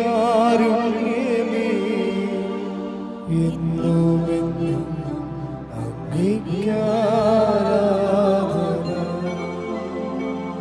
പരിശുദ്ധ പരമമാ ദിവ്യകാരുണ്യമേ, എന്നുമെന്നും അങ്ങേയ്ക്കാരാധന.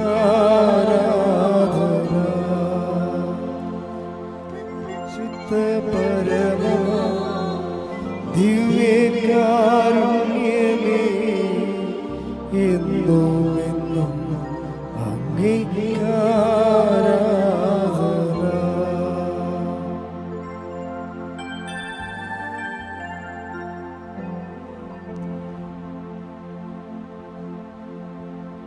ആവേ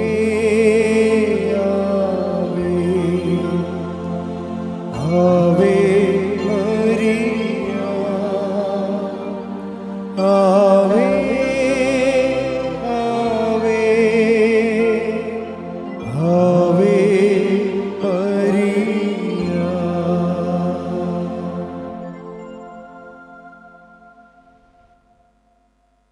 നമ്മുടെ ജവമാല റാലിയാണ് അനുഗ്രഹത്തിൻ്റെ വലിയ കാലം നമ്മുടെ ജീവിതത്തിലേക്ക് വരുന്ന അസുലഭമായ ദൈവികമായ ദിവസമാണ്. ഏത് ദിവസമാണത്? ഒക്ടോബർ 26. എല്ലാ ദിവസവും പ്രാർത്ഥിക്കണേ. ഈ പ്രാവശ്യം റൂട്ടിന് കുറച്ച് വ്യത്യാസമുണ്ട്, അപ്പോൾ നിങ്ങൾ ശ്രദ്ധിക്കേണ്ട കുറച്ച് കാര്യങ്ങളുണ്ട്. നമ്മുടെ കൃപാസനം പത്രത്തിൻ്റെ ഫ്രണ്ട് കണ്ടോ? ഇത് കണ്ടോ? ഈ ഫ്രണ്ടായിരിക്കണം കാറിൻ്റെ ഫ്രണ്ടിൽ വെക്കേണ്ടത്. മനസ്സിലായില്ലേ? എന്നുവെച്ചാൽ പോലീസുകാരെ ഇങ്ങോട്ട് വിടത്തില്ല. നിങ്ങളെ വളവനാട് വന്നിട്ട് പടിതിരിച്ചു വിടും. അപ്പം നിങ്ങളെ റാലിക്ക് വന്നവരാണെന്ന് അറിയാൻ ഇതേ മാർഗ്ഗമുള്ളൂ. ഇത് ഒട്ടിച്ചാൽ നിങ്ങൾക്ക് പറയാം പോലീസിനോട്. എന്താ പറയണം? ഞങ്ങൾ റാലിക്ക് വന്നവരാണ്. അതുപോലെ തന്നെ പാതിരാപ്പള്ളി വരുമ്പോഴും വഴി തിരിച്ചു വിടും വണ്ടി. റാലിക്ക് വരുന്ന വണ്ടി മാത്രമേ ഇങ്ങോട്ട് കയറ്റി വിടത്തുള്ളൂ. അപ്പോൾ ഇത് മസ്റ്റായിട്ട് നിങ്ങൾ ഒട്ടിച്ച് വെക്കണം. പത്രം കീറണമെന്നില്ല. എല്ലാ ഡിപ്പോയിൽ നിന്നും വണ്ടി വരുന്നുണ്ട്. കേരളത്തിലുള്ള എല്ലാ ഡിപ്പോയിൽ നിന്നും വണ്ടി വരുന്നുണ്ട്. അപ്പം നിങ്ങൾ ആ ഡിപ്പോയിൽ വണ്ടി ബുക്ക് ചെയ്യുമ്പോൾ മലപ്പുറം, പെരിന്തൽമണ്ണ, കാഞ്ഞിരപ്പള്ളി, അതായത് നാഗർകോവിൽ, KSRTCയുടെ കാസർഗോഡ് മുതൽ കന്യാകുമാരി വരെയുള്ള എല്ലാ ഡിപ്പോയിൽ നിന്നും കൃപാസന റാലിക്ക് പ്രത്യേകം വണ്ടി ഗവൺമെൻറ് ഇട്ടിട്ടുണ്ട്. പത്തതിന് ബാക്ക് നോക്കിക്കഴിഞ്ഞാൽ നിങ്ങളുടെ സ്ഥലം പെരിന്തൽമണ്ണയാണെങ്കിൽ പെരിന്തൽമണ്ണ ഏത് നമ്പറിലാണ് വിളിക്കേണ്ടത്? ഇതിൻ്റെ ഈ നമ്പർ ജില്ലാ ബഡ്ജറ്റ് ടൂറിസം സെൽ കോർഡിനേറ്റർമാരുടെ നമ്പറാണ്. അവരാണ് നിങ്ങളുടെ സീറ്റ് ബുക്ക് ചെയ്യണത്. അതിവിടെ എഴുതിയിട്ടുണ്ട്. ആ KSRTC ബസ്സിൻ്റെ പടത്തോടു കൂടിയാണ് ബാക്കിൽ ഇത് എല്ലാം രേഖപ്പെടുത്തിയിരിക്കുന്നത്. റാലിക്ക് വരുന്നവർ ശ്രദ്ധിക്കേണ്ട കാര്യങ്ങൾ. അത് ഒന്നാമത്തെ കാര്യം, റാലിക്ക് വരുന്നവർ കൂടെ കൊണ്ടുവരേണ്ടത് കുട കൊണ്ടുവന്നെ. ഇടയ്ക്ക് മഴ വരുമെന്നുണ്ടെങ്കിൽ കയറി നിൽക്കാനൊന്നും പറ്റത്തില്ല. റാലി മുന്നോട്ട് പോകുകയുള്ളൂ. കുട കൊണ്ടുവരാം. 2, വെയിലാണെങ്കിൽ തൊപ്പി കൊണ്ടുവരാം. ഓക്കെ അല്ലേ? മൂന്നാമത്തത് വെള്ളം കൊണ്ടുവരണം. ഒരു കുപ്പി വെള്ളം കൊണ്ടുവരണം. വെള്ളം നമ്മൾ പലയിടത്തും ക്രമീകരിച്ചിട്ടുണ്ട്. നിങ്ങളുടെ വെള്ളം തീർന്ന വെള്ളം എടുക്കാനുള്ള സംവിധാനമുണ്ട്. എന്നാലും നമ്മുടെ കയ്യിൽ ഒരു കുപ്പി വെള്ളം ഉണ്ടാകുന്നതാണ് നമുക്ക് എപ്പോഴും നല്ലത്. ഓക്കെ അല്ലേ? മൂന്നാമത്തത് ലഘു ഭക്ഷണം കൊണ്ടുവരണം. ഇവിടുന്ന് ബണ്ണൊക്കെ കിട്ടും, പിന്നെ വഴിനീളൊക്കെ എന്തെങ്കിലുമൊക്കെ കിട്ടും. അതല്ല, നമ്മളിങ്ങനെ പ്രാർത്ഥന മുറിയാതിരിക്കാൻ നിങ്ങളുടെ സഞ്ചി 2 ബണ്ണുണ്ടെങ്കിൽ ഒരു അപ്പം ഉണ്ടെങ്കിൽ സംഭവം ക്ലിയർ ആവും. അത് കഴിഞ്ഞ പോലെ എല്ലാവരും കൊണ്ടുവന്നതാണ്. അപ്പം നിങ്ങളത് കൊണ്ടുവരണം. കൊണ്ടുവന്നിട്ട് വഴിനീളെ നിങ്ങൾ കൊണ്ടുവന്ന വാഴലയും പേപ്പറൊക്കെ എറിഞ്ഞിട്ട് കളഞ്ഞ് പോകരുത്. പിന്നെ കാറ്റ് നാട്ട് മുഴുവൻ നമ്മളെറിഞ്ഞ പേപ്പറായിരിക്കും. അപ്പം അതിനൊക്കെ ആ കവലയിൽ എത്തുമ്പോൾ ഒരു വേസ്റ്റ് ബോക്സ് ഉണ്ടാകും. നമ്മൾ ഓരോ കവല 14 കവലകളുണ്ട് ഇവിടുന്ന്. നമ്മൾ തീരദേശ റോഡിൽ കൂടി പോകണില്ല. കാര്യം ഒത്തിരി വണ്ടിയും കാറുമൊക്കെ വരുന്ന സ്ഥലമാണ്. നമ്മൾ പോകുന്നത് കടലോര റൂട്ടിലാണ് പോണത്. കടലോരത്ത് കൂടി കാറ്റും കൊണ്ട് പോകാം. നല്ല സുഖമുള്ള പരിപാടിയാണ്. കടലോരത്തിനോട് സമാന്തരമായിട്ട് ബസ് ഓടാത്ത റോഡുണ്ട്. അപ്പോൾ തണലുമുണ്ട്. ഭംഗിയായിട്ട് പോകാൻ പറ്റുന്ന ഏർപ്പാടാണ് ചെയ്തിരിക്കുന്നത്. പിന്നെ ഈ ഹൃദ്രോഗമുള്ളവരൊന്നും വരരുത്. കാര്യം ഇത് അണച്ചണച്ച് പോണ സംഭവമാണ്. അല്ലാതെ നമ്മൾ പാട്ടും പാടി പോകല്ല. നടന്നു വരുമ്പോൾ അണച്ചു പോകത്തില്ലേ? അപ്പോൾ ഹൃദ്രോഗമുള്ളവർ, അപ്പം നിങ്ങൾ അയ്യോ അച്ഛൻ ഞങ്ങളെ ഒഴിവാക്കി, അച്ഛൻ ഞങ്ങൾ മാതാവിൻ്റെ അടുത്ത് വന്ന് സുഖപ്പെടാനില്ല, അതൊക്കെ നിങ്ങൾ പറയാൻ കാര്യം ശരിയാണ്. അപ്പോൾ നിങ്ങൾക്ക് വരാൻ പറ്റുന്ന ഏർപ്പാട് ഞാൻ പറഞ്ഞുതരാം. നിങ്ങൾക്ക് അത്ര കൊതിയാണ് വരണമെന്നുണ്ടെങ്കിൽ അർത്തിങ്ക പള്ളി വന്നാൽ മതി. പടിഞ്ഞാറ് വശത്ത് കുരിശടി ഞങ്ങൾ വരും. പടിഞ്ഞാറ് വശത്ത് കുരിശടിയിലാണ്. അർത്തിങ്ക പള്ളി കടലോരത്തുള്ള കുരിശടി ഉണ്ടല്ലോ, രൂപം മാറുന്നു. അവിടെയാണ് ഈ റാലി വന്ന് മുട്ടണം. എന്നിട്ട് കിഴക്കോട്ടടിക്കുകയാണ് പതിവ്. അപ്പോൾ രോഗമുള്ളവരൊക്കെ, നടക്കാൻ പ്രയാസമുള്ളവരൊക്കെ ആ അർത്തിങ്ക പള്ളി കുരിശടി നേരത്തെ വന്നാൽ നിങ്ങൾക്ക് നിങ്ങളുടെ ഇഷ്ടമുള്ളിടത്തോളം കാലം നിങ്ങളുടെ റാലി നിങ്ങൾക്ക് നടത്താം. കുരിശടിയിൽ നിന്ന് പള്ളി വരെ നടത്തിയാൽ പിന്നെ ആരോഗ്യം ഉണ്ടെങ്കിൽ പള്ളിയിൽ നിന്ന് കുരിശടിയിലേക്ക് നടത്താം. നമ്മുടെ വേളാങ്കലിലൊക്കെ പോകുമ്പോൾ നമ്മൾ ഉരുണ്ടൊക്കെ പോകത്തില്ല, അതുപോലെ ചെയ്യാം. അത് അപ്പം റാലിയുടെ ഭാഗമാവും. രണ്ടാമത്തെ അറിയിപ്പ്, കടലറ്റത്ത് കൂടി നടക്കുമ്പോഴുള്ള ബുദ്ധിമുട്ട് ഒഴിവാക്കാനായി ഷൂസും ഹൈ ഹീൽഡ് ചെരുപ്പുകളും ഊരി സൂക്ഷിക്കുന്നതായിരിക്കും ഒരു കിറ്റ് കരുതേണ്ടതാണ് കയ്യിൽ. അതെന്താ പ്രശ്നം വെച്ചാലേ, നിങ്ങളെ പലരും മലപ്പുറം അതുപോലെ കിഴക്ക് ഹൈ റേഞ്ചിലൊക്കെ ഉള്ള ആൾക്കാരാണ് കൂടുതലും വരണത്. 60% അങ്ങനെ ഇരിക്കും. അവർക്ക് ഈ കുഴമണ്ണി നടന്ന പരിചയം ഉണ്ടാകത്തില്ല. കാലിങ്ങനെ ഉടച്ചു പോവും, ഇങ്ങനെ ഉളുക്കിപ്പോവും, ഉപ്പ് വെച്ച് ഉളുക്കിപ്പോണ പരിപാടിയുണ്ട് പരിചയമില്ലാത്തവർ നടന്നു കഴിഞ്ഞാൽ. അപ്പം അതുകൊണ്ട് ആ സമയത്ത് ചെരുപ്പിട്ട് നടക്കാൻ പറ്റത്തില്ല, ഹൈ ഹീൽസ് ഉപയോഗിക്കാൻ പറ്റത്തില്ല. ഷൂസ് ഉപയോഗിച്ച് അതിൻ്റെ അകത്ത് മണ്ണ് കയറും. മണ്ണ് കയറുന്ന കാരണം പിന്നെ കാലോട്ട് വരെയും നിങ്ങൾ ഈശോ പരിശുദ്ധമായി ചെല്ലണേ വരാം ഈശോ എന്ന് പറഞ്ഞുകൊണ്ട് നടക്കും. അപ്പം അങ്ങനെയുള്ള അഭ്യാസമൊന്നും വേണ്ട. മണ്ണ് വന്നു കഴിഞ്ഞാൽ റോഡായിരിക്കും മിക്കവാറും. 70% റോഡാണ്, 75% റോഡാണ്. മണ്ണ് ചില സ്ഥലത്തുണ്ട്, അവിടെ ചെരുപ്പില്ലാതെ നടക്കണം. അപ്പോൾ ഒരു കിറ്റുണ്ടെങ്കിൽ നിങ്ങൾ കൊണ്ടുവന്ന ചെരുപ്പ് ഒരു കിറ്റിലാക്കിയിട്ട് ഇപ്പം റോഡ് വന്നപ്പോൾ എടുത്തിട്ടാൽ മതിയല്ലേ, വേറെ പ്രശ്നമൊന്നുമില്ല. ക്ലിയർ അല്ലേ പോയിൻ്റ്? ഈ കടൽ തീരത്ത് കൂടി നമ്മൾ പോകുമ്പോഴും അതിന് സമാന്തരമായി കടലോര റോഡുകളുണ്ട്. അപ്പോൾ കുഴമണ്ണിക്കൂടി നടക്കാൻ ബുദ്ധിമുട്ടുള്ളവർക്ക്, കുഴമണ്ണിക്കൂടി നടക്കാൻ ഇഷ്ടമുള്ളവർക്ക് അങ്ങനെ നടക്കാം. അല്ലാത്തവർ സമാന്തര റോഡ് പിടിച്ച് വരാം. ഒപ്പം നിൽക്കും, ഒരു 10-50-20 മീറ്ററിൻ്റെ വ്യത്യാസം. അപ്പോൾ സമാന്തരമായി പോകണമെന്നേ ഉള്ളൂ, വേറെ പ്രശ്നമൊന്നുമില്ല. മിക്കവാറും അത് സേഫാണ്. നമുക്ക് ഇനി ആരും പേടിക്കണ്ട. റോഡ് വരും, ബസ് വരുമ്പോൾ മാറിക്കൊടുക്കുക, പിന്നെ ഞെരുങ്ങുക, പിന്നെ വഴി ലൈൻ തെറ്റിപ്പോവുക, അങ്ങനെ പ്രശ്നങ്ങളൊന്നുമില്ല. കുറച്ച് സ്ഥലത്ത് ഒരു 100 മീറ്ററൊക്കെ റോഡിലേക്ക് തീരദേശ റോഡ് കയറി വരും. അപ്പം അവിടെ നമ്മൾ പുതിയ എന്തെങ്കിലും സംവിധാനം ചെയ്യും. കാര്യം ജനത്തിൻ്റെ സഞ്ചാരം നമ്മളൊരിക്കലും, ഈ സഞ്ചാര സ്വാതന്ത്ര്യം എന്ന് പറയുന്നത് നമ്മൾ തടയണമെങ്കിൽ ക്രിമിനൽ കുറ്റമാണ്, ഭരണഘടനാ വിരുദ്ധമാണത്, മൗലിക അവകാശമാണ്. പോലീസ് കേസെടുക്കാത്തത് പോലീസിന് ഇത് റീസണബിളാണ്, ഇതിനകത്ത് ഉദ്ദേശശുദ്ധി ദുഷ്ടതരമൊന്നും ഇല്ലെന്ന് അവർക്ക് അറിയാവുന്നതുകൊണ്ടാണ് കേസെടുക്കാത്തത്. അല്ലെങ്കിൽ കേസെടുക്കാൻ പറ്റും. കാരണം ഭരണഘടനാ വിരുദ്ധമല്ലേ നമ്മുടെ ഒരു വഴി തടയണമെന്ന് പറയണത്. അപ്പം അതൊന്ന് സൂക്ഷിച്ചേക്കണം. നമ്മൾ ഗവൺമെൻറ്റിന് നിലവിലിരിക്കുന്ന ഭരണഘടനയോടുമൊക്കെ വലിയ ആദരവുള്ള സമൂഹമാണ്. ഈ 60 വയസ്സിന് മുകളിലുള്ളവർ വരണ്ടെന്ന് പറഞ്ഞാൽ ഈ 30 വയസ്സുകാരേക്കാളും ശക്തിയുള്ള 60 വയസ്സുകാരൊക്കെ ഉണ്ട്, അതെനിക്കറിയാം. പക്ഷേ അതല്ല പ്രശ്നം. നിങ്ങൾ തലക്കറക്കമുള്ളവർ, ഇയർ ബാലൻസ് പോയ ആൾക്കാർ ഒക്കെ വന്നാൽ തലചുറ്റി വീഴാനുള്ള സാധ്യതയുണ്ട്. ഡോക്ടർമാരെ നേഴ്സുമാരെ ഒക്കെ വെച്ചിട്ടുണ്ട് നമ്മൾ, വെറുതെ ഒന്നുമല്ല. 14-12 ആംബുലൻസ് ഓൾറെഡി ബുക്ക് ചെയ്തിട്ടുണ്ട്. ഇൻ കേസ് ആരെങ്കിലും, അത് എല്ലാ കവലയിലും ആംബുലൻസ് ഉണ്ടാവും, എല്ലാ കവലയിലും വെള്ളം ഉണ്ടാവും, എല്ലാ വീടുകളിലും കത്ത് കൊടുക്കുന്നുണ്ട് അവിടെ പോകുന്ന സ്ഥലത്തെല്ലാം. 6ാമത്തെ അറിയിപ്പ്, അർത്തിങ്കപ്പള്ളിയിൽ റാലി എത്തിച്ചേർന്ന ശേഷം വിവിധ സ്ഥലങ്ങളിലേക്ക് പോകുവാനായി നാഷണൽ ഹൈവേയിലേക്ക് KSRTC ബസ് സർവീസ് ഏർപ്പെടുത്തിയിട്ടുണ്ട്. അപ്പോൾ അർത്തിങ്കപ്പള്ളി നിങ്ങൾ ഒറ്റാളും 2 ആളും കാറൊന്നും ഇല്ലാത്ത ആൾക്കാർ വരത്തില്ലേ? അപ്പോൾ അവർ വരുമ്പോൾ അവർക്ക് പോകണ്ടേ? അതിനുവേണ്ടി അർത്തിങ്കപ്പള്ളിയിൽ നിന്ന് നാഷണൽ ഹൈവേയിലേക്ക് ബസ് സർവീസ് വെച്ചിട്ടുണ്ട് KSRTCയുടെ. അത് നിങ്ങളെ കൊണ്ട് റോഡിൽ തള്ളുകയല്ല, അവിടെ ബസ് സർവീസിന് ഗവൺമെൻറ്റിൻ്റെ ഉദ്യോഗസ്ഥന്മാർ നിന്നിട്ട് നിങ്ങളെ പോകേണ്ട സ്ഥലത്തേക്ക് ബസ് തടഞ്ഞു നിർത്തി കയറ്റി വിട്ടിട്ടേ അവർ പോകത്തുള്ളൂ. അർത്തിങ്കപ്പള്ളി ചെന്നെത്തിയാൽ നിങ്ങൾ അവിടെയുള്ള ബസ് സർവീസ് KSRTC സ്റ്റാൻഡുണ്ട്, 10 വണ്ടി അതിനുവേണ്ടി നമ്മൾ വാടക എടുത്തിട്ടുണ്ട് ഗവൺമെൻറ്റിലേക്ക് നിന്ന്. ആ 10 വണ്ടി അങ്ങോട്ടും ഇങ്ങോട്ടും ടു ആൻഡ് ഫ്രോ എപ്പോഴും ആൾക്കാരെ നാഷണൽ ഹൈവേയിലോട്ട് ഇറക്കിക്കൊണ്ടിരിക്കും. ഇതൊക്കെ അന്വേഷിക്കാനൊക്കെ ഒരു കൗണ്ടർ അവിടെ വെച്ചിട്ടുണ്ട്.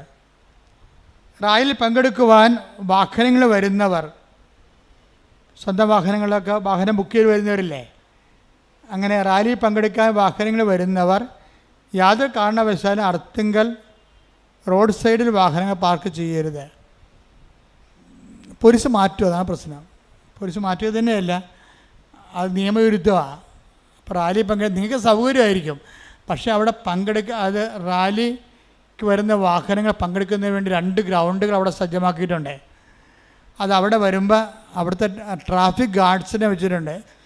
അവർ നിങ്ങളോട് പറയും എവിടെയാണ് വാഹനം പാർക്ക് ചെയ്യേണ്ടതെന്ന്. അപ്പോൾ അവരോട് സഹകരിക്കേണ്ടതാണ്. പിന്നെ എപ്പോഴും നമ്മൾ ശ്രദ്ധിക്കേണ്ടത്, നമ്മളൊരു 1000കണക്കിന് ആൾക്കാരല്ല അവിടെ ചേർത്തേണ്ടത്. മൊബൈലൊന്നും വർക്ക് ചെയ്യത്തില്ല, ജാമായി പോവും, ടവർ താങ്ങത്തില്ല അവിടുത്തെ. അതെപ്പോഴും നമ്മൾ അറിയണം. ആൻറ്റിനെ വിളിക്കാൻ, നാത്തിനെ വിളിക്കാൻ പറഞ്ഞാൽ അവിടെ കിടന്ന് കാറിയിട്ട് ആരും വരത്തില്ല. കാര്യം അവിടുത്തെ ടവർ നമ്മുടെ ആയിരക്കണക്കിന് ആൾക്കാർ ഒരുമിച്ച് വിളിക്കുമ്പോൾ താങ്ങത്തില്ല, അത് ഓരോരുത്തരും താങ്ങത്തില്ല. അപ്പോൾ മൊബൈൽ ജാമായി പോകും ശരിക്കും പറഞ്ഞാൽ. അത് ഇപ്പോൾ ഓർമ്മ ഉണ്ടാകണം. അതുകൊണ്ട് നേരത്തെ പറഞ്ഞ് വെച്ചേക്കണം. പിരിയുമ്പോൾ പറയണം, ഇന്ന സ്ഥലത്ത് ഉണ്ടാവും, ഇന്ന സ്ഥലത്ത് ഉണ്ടാകണമെന്നൊക്കെ പറയണം. അല്ല ഫോൺ വിളിച്ച് പറയാമെന്ന് വിചാരിച്ചാൽ നടക്കത്തില്ല. നേരത്തെ ഒന്ന് അറിയിക്കുകയാണ്.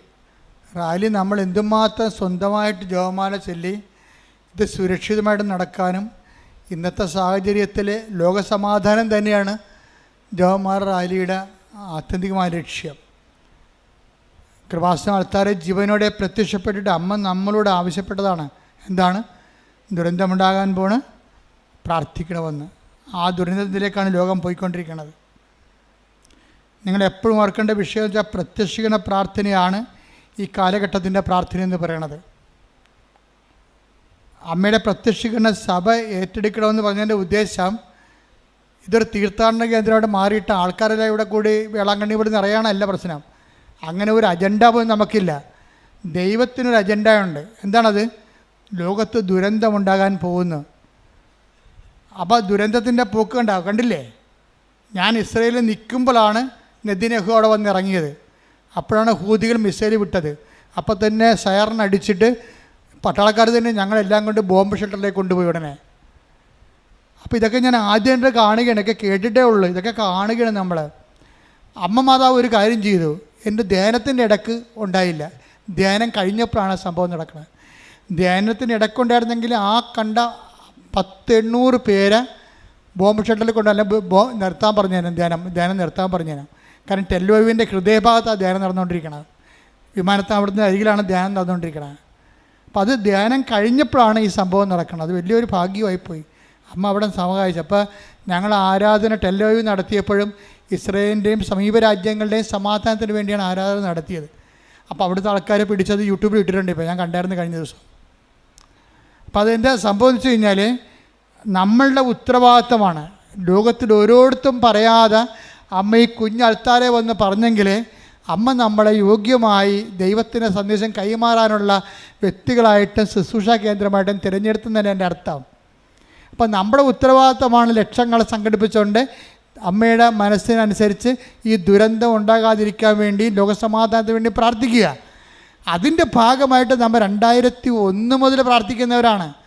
ലോകസമാധാനം പ്രത്യക്ഷീകരണത്തിന് ശേഷം ഉണ്ടായിട്ടുള്ള അജണ്ട അല്ല.